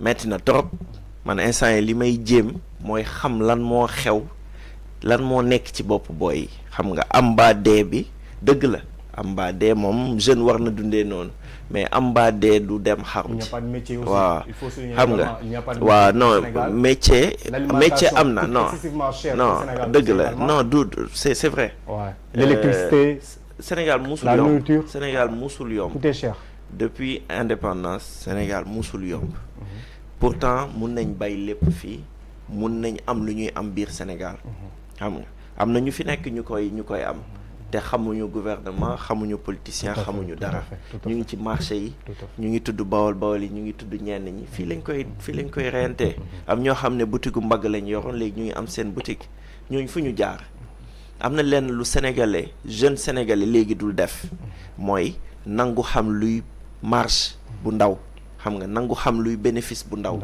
léegi liy problème mooy nit day bëgg am léegi nii jël million dugal ko am 2 millions xam nga loolu amul kuy def xaalis dëgg du liggéeyee noonu dafay gëm ne 100 francs laa am tey suba naa am 200 gannaaw suba naa am 300 100 francs bi nga am nga denc fukki dërëm nga denc 25 francs xam nga dëgg la dañuy toog di gis suñu yaay yi suñu mag yi suñu njaboot duñu lekk duñu naan xam nga loolu dafa méttee gis ci jeune xam nga donc da nga naan bàyyi ma jël gaal gi lu ma am jël xam nga c'est pas une raison de passer par la dëgg mer la aussi xam nga sa wërsëg foo munti nekk dala fay fekk doo dem Europe bu tax nga am fa loo waruloon am Sénégal loolu moom na leer léegi nii xam nga donc du da ngay jël gaal gi dem benn moment xam nga nag li ñuy wax dëgg la ñoom dañuy waslu ak ne su ma waree dee ci dee fu ma munti nekk naa fa deewee mais am na yoo xam ne yàkkamti la ak gaawantu xam nga donc kiiwuma kenn parce que du ma xam lu xew ci xelu nit ki bëgg dem xam nga parce que mentalité moom dafa fort mais li am solo mooy li ma leen di conscientiser mooy nañu xam ne fii mën na nekk mais li am solo mooy nit yi am na ñuy wut am na liggéey yi fi ñu koy joxee mais soo demee Europe da ngay raxas douche da ngay witti ñu fay la sans complexe fii nii da ngay ñëw soo demee am na àll yoo xam ne amul borom kenn du fa dem défricher ko ne maa ngi bëgg def lii 1 million bi nga ciy def 2 millions 3 millions des fois yi ngay def pour dem Nicaragua et tout fii mun nga fi dem benn côté jënd fa terrain boo xam du la coûter loolu bay fa am li nga fay am. c'est vrai mais il faut nga nangu xam ne mois bi di nga am 100 000 de plus bénéfice mois bi di nga am 200 000 lan mooy chiffre d'affaires lan mooy bénéfice il faut ñu jàng ko xam lan mooy loolu la ñu yenn xeet yi rawee. moo bëgg a tudd seen tur. ay 100 francs la ñuy def tey def 200 tey. bénéfice bu ndaw mooy indi bénéfice bu mag. mais du damay dóor Sénégal dañ bëgg moo boobu. bàyyi ma dóor tey benn coup am 2 millions am 3 millions tey bàyyi ma dugal 3 am 8 millions. xam nga loolu du la facilité la. xam nga choisir la voie rapide. la voie rapide nañ ko éviter. du ñëpp ñoo mel noonu am ñoo xam dëgg-dëgg da ngay xam ne ñii sonn nañ. xonet nañ dëgg-dëgg mais da ngay gis ku def 5 millions 8 millions pour jël am visa dem. 8 millions mun nga ci fay sa bopp ñaata at nga toog doo def dara. imaginel ku jël 8 millions xam nga mun nga jël 2 ans yoo xam fay nga sa bopp 300 000 par mois. tout à fait comprendre donc dina ko dajale nan la def ba dajale ko donc amoon na objectif dajale 8 millions pour fay dem. xam nga dajale 5 millions pour fay dem donc loolu ça veut dire que bi mu ko amee mooy amoon na vraiment objectif u am xaalis boobu donc imaginel nga am objectif am xaalis boobu téye ko sa dëkk. nga doubler ko di ko fructifier tu es encore jeune tu as 20 ans 25 ans looy yàkkamti. tu peux aller jusqu'à 40 ans. man léegi li ma leen di jox défi mooy suñ toogee ba 40 ans 45 ans mu dëgër nañ jël gaal gi. mais duñ ko fi xaar 25 ans moins de 30 ans ils partent foofu rek laay waxee ak ñoom nañu delluwaat seen xel metti na politique am moo xew ci dëkk bi leneen xewu fi y a que ça on parle que de politique on parle que de trucs mais nañu dellu ci liggéey bi ñun ñëpp nañu dellu ci liggéey bi wàññi wax bi xam nga donc les politiciens aussi nañu xam ne c'est pas que ça c'est pas que de la politique dans ce pays nañ ñëwaat ci les bases la discipline le sénégalais côté boobu dañ ciy tële des fois xam nga bàyyam làkk ko ci wolof comme tamit xam nga entre nous la je comprends nañ tële ci loolu nañu discipliner nangoo liggéey xam nga wàññi wax ji wàññi xuloo bi wàññi iñaanante bi xam nga su sénégalais amee nga teg ne lii la non nañu nekk ci liggéey bi ñii ñooy mayante xaalis xam nga ñun ñii c'est des chefs d'entreprise ci gannaaw y a des vingtaines de personnes derrière les Ngaaka Blindé ak Akhlou Brick c'est des chefs d'entreprise. Le sport doit rassembler xam nga donc ils doivent aussi recruter des Sénégalais ñooñu nekk ci liggéey bi kooku tamit yoraat ñeneen xam nga mais kër goo xam ne benn nit mooy yor 10 personnes tamit dafa metti donc que les gens aillent travailler on a 70% ñoo xam ne ils ont moins de 20 ans ils sont jeunes imagine ne loolu su amoon Europe instant yi nii le niveau bi ñuy toll on a une mine d'or qu'on en profite xam nga lu ne mën nañ ko def. Il faut pas grand-chose, il suffit de leur donner un peu d'outils, leur donner accès et il faut un peu de formation. Formation surtout. La formation. Et c'est vrai qu'on a pas mal de programmes. Vous savez, il y a le sport, il y a l'artistique, il y a l'entrepreneuriat, il y a la technologie. Et on est un petit peu, nous, sur tous ces fronts. Et on est en train de tester un petit peu et ça répond très vite. Je vois, nous on a créé Metacom, on a créé Eric Faf TV, on a Lutte TV maintenant. Bah, c'est vite 100 personnes qui ont une activité et qui sont heureux d'adhérer à tout ça. Donc, et il n'y a pas très longtemps, donc on sent que quand on est sur le terrain, qu'on leur donne un projet à eux, où on va travailler, on les guide un peu, on les suit, bah, ça répond très vite. Et pendant qu'ils font ça, ils ont pas en train de penser à partir ailleurs. Parce que je vous garantis, ailleurs, c'est pas mieux qu'ici, hein, ça n'a rien à voir. Là, on a quand même, y a une énergie, il y a une capacité encore de créer, de développer, et c'est à nous sur le terrain. C'est vrai que si on attend tout des politiques, c'est ce que je disais l'autre fois à la conférence de presse, c'est Kennedy en 62 avait dit, au lieu de toujours demander à votre pays ce qu'il peut faire pour vous, demandez-vous qu'est-ce que vous pouvez faire pour votre pays, parce que notre pays, c'est nous. Donc à un moment donné, on arrête de demander aux politiques tout le temps, machin, etc. Parce que ceux qui demandent, c'est pas ceux qui font redescendre l'argent jusqu'en bas. L'argent, elle s'arrête souvent dans leur poche. Ceux qui demandent rien, c'est ceux qui d'en bas commencent à construire pour que ça remonte derrière. Et donc c'est là où ça se passe. C'est ici.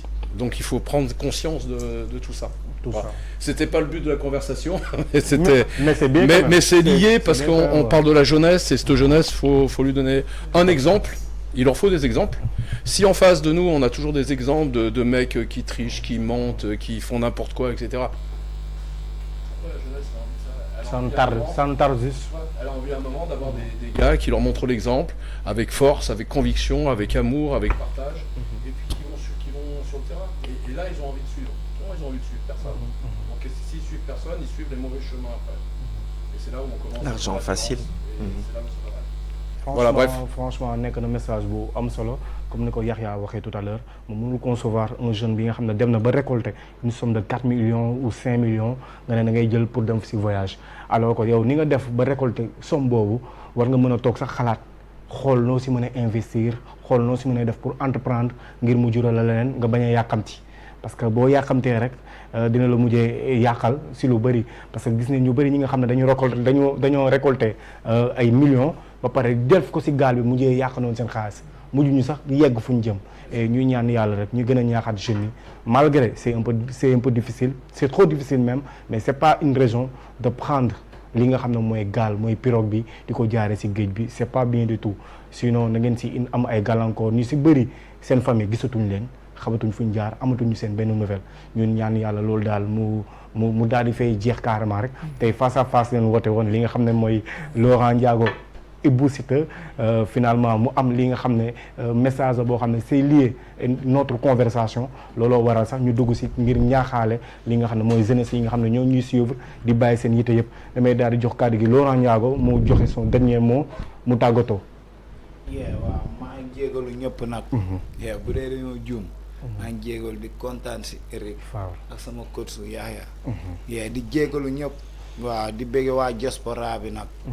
waaw di bëggee tamit fu ma dëkk di bëggee àdduna kuñ tuddul sa tur rek dañoo jub ndax nit motul te bëgguma tudd kii bàyyi kii quoi moo tax toujours rek damay ne di bëggee ñëpp na si ñëpp gis seen bopp rek waaw tey moom fu nga génn macha allah tey dafa mel ni que moo fi jaar Ivo Shop dama sañse dama def sañse billaay waaw tamit tey Ivo Shop moo fi jaar def waa geste bu nice quoi borom Refix waaw Refix jàpp tamit guy mburit waaw comme mi naat tëngëj bëgg daal li nga xam ne mooy tënk rek billaay yow mu daal di jaar foofu gis nga billaay tey jii Ivo Shop nga xam ne tey bu mu déggee émission bi moo jël initiative li nga xam ne mooy habillé ki nga xam ne mooy Laurent ak Bou Siteu ku bëgg si li nga xam ne Laurent sol na ko des t-shirts de valeur son numéro de téléphone c'est 77 166 44 40 voilà son numéro de téléphone am na tamit sa beneen jigéen bi nga xam ne tamit mooy Tima Sox waaw li ma jox bu daa sañse mais li ma jox mënuma bàyyi bii sol bi mu ne bu solal lii man ma sol lii c'est bu nice quoi mais tamit dina waa àdduna waaw le 2 décembre bu jàllee nañ ma ñaanal jàppale ma dama am combat bu rëy combat bu mag laa maag Tafa Gueye 2 te tamit man bu ma ko daanee xam naa fu may yóbbu ndax le 25 décembre laa ko yoon bëri kenn woow ma naan ma ndax yaa ngi añ wala yaa ngi reer bu ma jël combat ñu naan mag nga jël wala xale nga yoon ndax mag bii nii daan na samay mag waaw daan na ñoo xam ne man war naa leen fayul bëri nag Ama Baldé nu mu may Ama sens ba Ama ñëw di bëri roi des arènes yàlla naa ko daan tamit war a bëri ay roi des arènes Baye Fall bi am na benn Baye Fall bu lay nuyu Rasoul Sène depuis Rufisque Rasoul Sène waaw Rasoul maa ngi lay bëggee gis nga man aliyaa Refix bi guy mburit bi wàcc suuf pont beeg ñëpp dañ may bëggee man doomu Rio laa waa ndaw Refix laa bilaay gis nga di bëggee waa Fass waa Diamaguène waa Guédiawaye Grand Yoff di bëggee jàmbaaru Grand Yoff yëpp waa Zac Mbao ñoom maali gis nga mafia bi quoi mais tamit nag dimanche am ngeen xew-xew bu rëy parce que ku ne Laurent Ndiago ne Siteu waaw ku ne Bou Siteu nekkan Lac de Guiers numéro 2 ngeen jëm si combat bu rëy waaw tamit seen ay frère waaw loolu tamit lu am solo nga dugg si nii di ñaanal Siteu suñu mag suñu njiit yàlla may ko ndam comprendre nga mais si respect ñii di dem stade yàlla nañ si dem si jàmm waaw ku fa ay nar a yóbbu rek yàlla bul dem barki leeru alxuraan yàlla na leen yàlla defaral non à la violence waaw non à la violence si respect Siteu bu ko waree daan ndaxay daan si kàttanu yàlla am nga si yàqin bu baax yàlla laay ñaan quoi lu ñëwagul kenn amu si yàqin yàlla rek ngay ñaan bu la mee nag bu ñëwee bu la mee nga soog a tëdd xam ne yow lii nga doo ñaan yàqin bi yegsi na yàlla nañ yàlla suturaal mais yàlla nañ am jàmm ñoom ñaar ñëpp ndax ñoom ñaar ñëpp samay mag lañ mais Siteu laa dëkkal jàmm gën laa dëkk di ko ñaanal ndam la dëggeer yàlla na ko yàlla may jàmm bu amaatee beneen combat bu dul jàmm gën yàlla may ko ndam waaw mais bii moom yàlla na ñàkk si kàttanu yàlla sama gaan la nag ku baax la te daf ma yéene daf may woo téléphone mais combat bi yàlla nañ ko daan dëgg la waay si kàttanu yàlla lu wolof Njaay di wax rek gën a jege gën a yey deret daal moom moo waral loolu yëpp mu nekkoon l'international Laurent Ndiago jamono ji moom kenn mënutul wax foo waxee Bou Siteu international di nga wax tamit Laurent Ndiago international xanaa Bou Siteu après moom da siy yokk planétaire nga siy yokk léegi maanaam du ma nangu ñu niveau planétaire nga waaw te parce que sama niveau foo ma sama niveau waaw waaw kàddu gu mujj tey moom dafa mel ni Tima Soro ma fël la fii waaw tey moom Tima Estoré nekk fii xam nga nekk Sacré-Cœur 3 nekk nit ku baax tey lii nii ma sol nii yëpp maanaam Tima la yenn saa yi nit daf may solal lu doy waar ma sol ko ndeysaan ku xamul nan bu yaa ngi lekk sa xaalis te yàlla xam na ni lépp lu ma am rek ay nit ñu baax ñoo xam ne ñoo ma koy defal teraanga xoolal ki keroog Eric Favre sac la ma jox defal ma si ay lépp lu ma soxla très bien kon tey man si ay loxo yu wóor laa nekk kon Tima Estoré maa ngi koy sant bu baax a baax di nuyu tamit ku si mel ni Abdou Ndiaye honorable ku si mel ni Ndaya moom ko présenté ndekare grand bi Bou Siteu rek lay topp di ma bëggee am na sa benn jigéen yow rek lay topp say wax rek la may wax Mérichou waaw Mérichou maanaam Bou Siteu ñi koy topp si TikTok bi xale yi jigéen ñeeg xam nga ñëpp daal maanaam gis nga ak niñ may challenge ak lépp di sant tamit ku si mel ni Amara sama pro bi Amara maa ngi koy sant bu baax mu ne mais yaa ngi yàq sama émission non mais yàq sama émission mi ngi daw de affaire yi ngi daw de va là-bas il est yàq sama émission di ma wax ay waxu ay deuxième femme ay kii nii ay polygamie ay maligamie yooyu de la may wax nii parce que dafa bëgg a yëngal sama sëy la bëgg a yëngal mais munoo yëngal sama sëy xam nga ku si mel ne Amara Diouf sama pro bi maa ngi koy sant xam nga di sant gars yi bu baax di leen wax ne gars yi nag instant yi combat bi jege si na te bëgg naa ngeen teel si jàpp daal amul xaar damay pare combat de te combat bi combat niveau la yaa ngi ci woo international maa ngi ciy woo jeunesse bi combat bi jeunesse bi laa ko tuddee ku si mel ne Daouda Mbow international maa ngi lay woo ci combat bi képp ku ma ci woowul wala ku ma ci woo ak ku ma ci woowul yëpp bëgg naa ngeen woo ma soutenir ma jàppale ma te parce que combat bi métti na si man torop sama pro yi ku si mel ne Gaajo lépp sa loxo la nekk Amara Diouf sama international bi suba rek dañoo am match waaw coupe du monde di kii la waaw match waaw ñoom maa ngi li ñaana bu baax ku si mel ne Lamine rakk Sadio Mané Lamine la l'international maa ngi koy woo ci combat di ko wax ne grand bi nag bëgg naa mu jàpp ci combat bi Sadio Mané waaw Lamine maa ngi koy sant bu baax a baax nekk maanaam ñoom dañoo pare pour dooleel Bou Siteu waxal gars yi ñu abonné nag bu baax a baax non nañ abonné instant yi diaspora bi ñëpp a ngi seetaan ku si mel ne Ahmed borom Noo Carolina borom Ngaay Mexe borom Thiès Ahmed maa ngi woo gaa yëpp ñu jàpp ci combat bi diaspora bi aw ma seen fay waa di sant tamit benn grand bu baax boo xam te ne waa tukki immigration ñoom ñëpp ñu ngi waaj combat bi war a dugal seen loxo ci combat Elimane Lam sànq rek doom bi woonam nee na paa bi yëg na affaire yi ku si mel ne tamit jabaru Elimane Lam nekk nit ku baax keroog daf maa woo téléphone xoolal tey sama niveau fu mu demee ba jabaru Elimane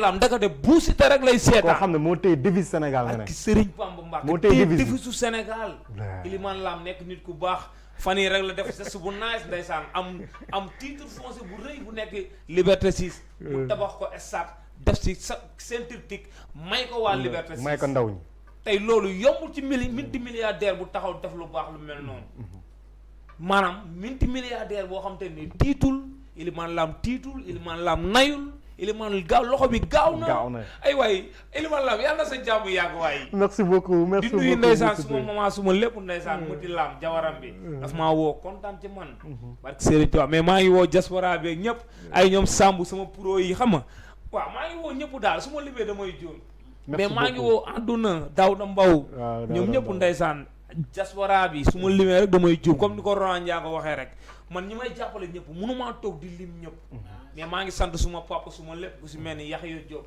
moom nit ku baax la quoi Yaxya Diop king boxing ak buzz waruma ko fàtte diaspora bi bu tas sama yaakaar waa garaawal buzz xamante nañ maa koy sant ba Ibrahima xamante nañ di bëggee ñoom Lamine ak ñëpp di bëggee tamit waaw ku si mel ni ménagère am bi Aline Gueye Zalba tey jii bëggee Zalba Aline Gueye am na lu ci liggéey ak bës.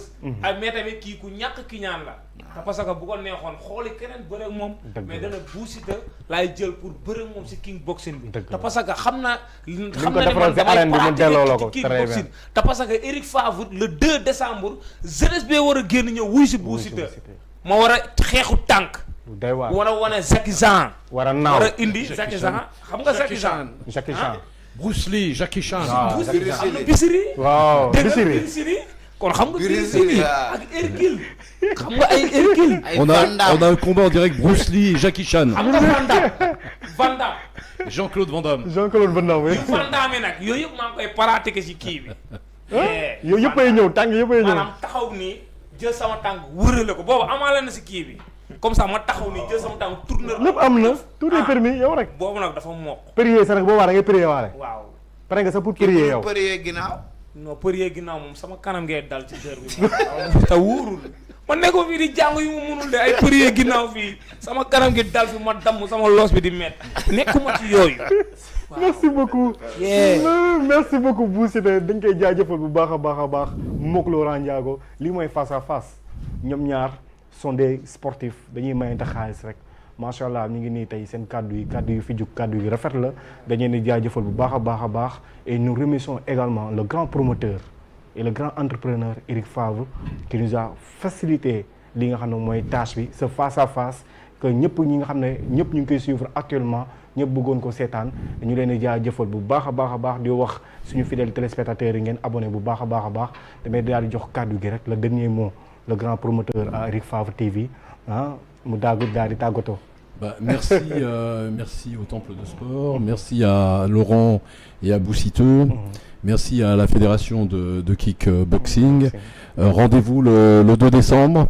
Je peux vous garantir que toutes les équipes ont travaillé avec le cœur, avec beaucoup d'acharnement, avec beaucoup de conviction pour faire un super show et fight en même temps pour cet événement le 2 décembre. Donc j'espère que vous serez nombreux à venir et que vous serez très heureux d'avoir participé à ce deuxième événement qui est le Eric Favre Fight Legend à Dakar au Grand Théâtre.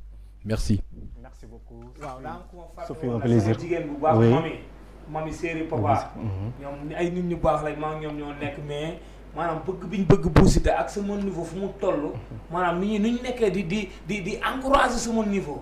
waaw ku si mel ni mami maa ngi koy sant bu baax a baax di bëggee papa bu baax di leen ñaanal yàlla defal leen jàmm quoi waaw ndeysaan maa ngi nuyu bu baax mami. merci beaucoup Bou Siteu nous remercions encore une fois le grand promoteur Eric Favre. C'est toujours un plaisir de le recevoir, de l'accueillir sur ce plateau dans votre émission Temple de Sport. damay daal di jox kàddu gi nag le dernier mot le président de la fédération du kickboxing au Sénégal ma daal di koy daal di jox Yaxya ma ne sama yaay sama lépp madame Nathalie ak Max waaw dinañ ñëw si moom très bien di ko bëggee bu baax ni ko baax dinañ ñëw si maa ngi jëndal ay daal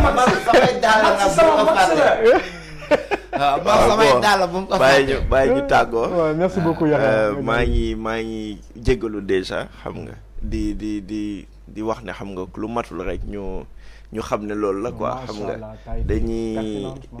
dañuy wax lu ñu xalaat xam nga gis naa gars yi ci commentaire ñu ne man la ñuy clash noonu xam nga mais gars yi maa ñoom ñoo bokk mafia bi de gars yi ñu ne man la ñuy clash xam nga gars yi xamuñ ne man bitim réew laa dëkkoon man mii dama yeewu ñibbisi pour gëm ne sama dëkk dina mës a dox xam nga donc ñun ñëpp ñoo bokk Sénégal bi duñu xëccoo duñu fi nekk di xuloo ak yooyu dëgg la nag dëkk bi doxul mais nañ ci kon ni di jàpp di kon ni di gëm rek xam nga su xëcc bu daggul dikk fii nañ xam ne ñun ñoom moom suñu réew te benn bés dina dox xam nga donc loolu moo ci ëpp solo des fois nag gars yi gis naa ñu naan ay non gaayan bi li muy wax xamu ko fële soo eggee 8 sax ñu jox la 600 000 ak yooyu maa ngi leen di gis di leen dégg mais nañ xam ne fenn yombul ñun jóge nañ fële ñibbisi parce que am na raison Eric mu ngi nii jóge France ñëw parce que am na raison parce que xam nañ ne benn bés dina doxi loolu moo doon samay dernier mot xam ne nañ ko ni di ko gëm ñu ngi ci ay fédération yoo xam ne kenn du ñu fay dërëm fédération volontariat moo la ciy dugal kenn du la fay xaalis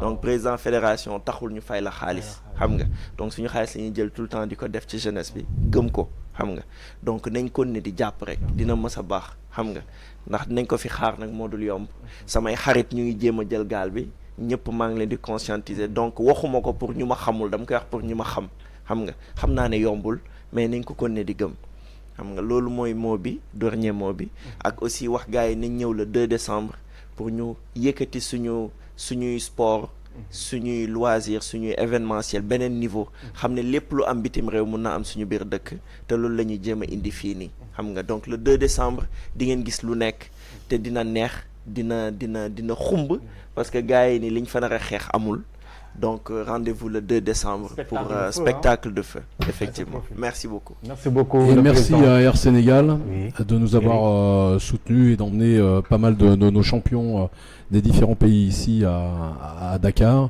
à Kiren qui nous suit également et à OneXBet. Faut pas oublier quand même nos sponsors qui sont là. C'est pas facile de trouver des sponsors, donc on peut leur rendre hommage de nous soutenir durant cet événement là. Merci beaucoup Eric Favre dañuy daal di remercier ñi nga xam ne nos amis téléspectateurs yi nga xam ne ñu ngi doon suivre au niveau de l'internet gis nañu seen ay réaction bu baax a baax bu ñëwee au niveau de la régie ñuy gërëm li nga xam ne mooy Aram Boy la grande réalisatrice bi nga xam ne tey jii mu ngi def liggéey bu mucc ayib di nuyu également le grand technicien Ousseynou li nga xam ne macha allah jàpp na si émission bi bu baax a baax di jaajëfal également ki nga xam ne mooy Jaariyatu Guèye bi nga xam ne mooy borom affiche yu rafet yi macha allah tey boo leen mënee suivre li nga xam ne mooy émission bi de manière très jolie de manière très superbe il y a une équipe derrière nous équipe boobu moom la ñuy remercier bu baax a baax ku si mel ne Aram Boy Ousseynou Diarietou Guèye et Mame Fallou Khouma aussi macha allah et toute l' équipe de CNN TV ku si mel ni Paldi ñoom ñëpp ñu ngi leen di jaajëfal bu baax a baax si liggéey bu mucc ay bu ñuy def di nuyu également le manager Alioune Guèye qui est un grand promoteur un grand management ñu koy nuyu bu baax a baax di nuyu également sama frère mon grand Zalba mu nekk li nga xam ne moom mooy manager bu Bou Siteu ñu koy jaajëfal bu baax a baax di nuyu le grand Max bi nga xam ne macha allah Max bu Eric Favre ñu ngi koy nuyu bu baax a baax à chaque fois ñu ngi gis soutien bi nga xam ne mu ñu koy apporter di nuyu également ki nga xam ne mooy Malick qui est en train de réaliser un travail remarquable chez Eric Favre TV ñu ngi koy jaajëfal bu baax a baax di nuyu tamit encore une fois à nos fidèles téléspectateurs qui nous suivent aujourd'hui ce soir dans votre émission Temple des Sports di leen jox dig daje ba lundi prochain incha allah jërë ngeen jëf merci beaucoup.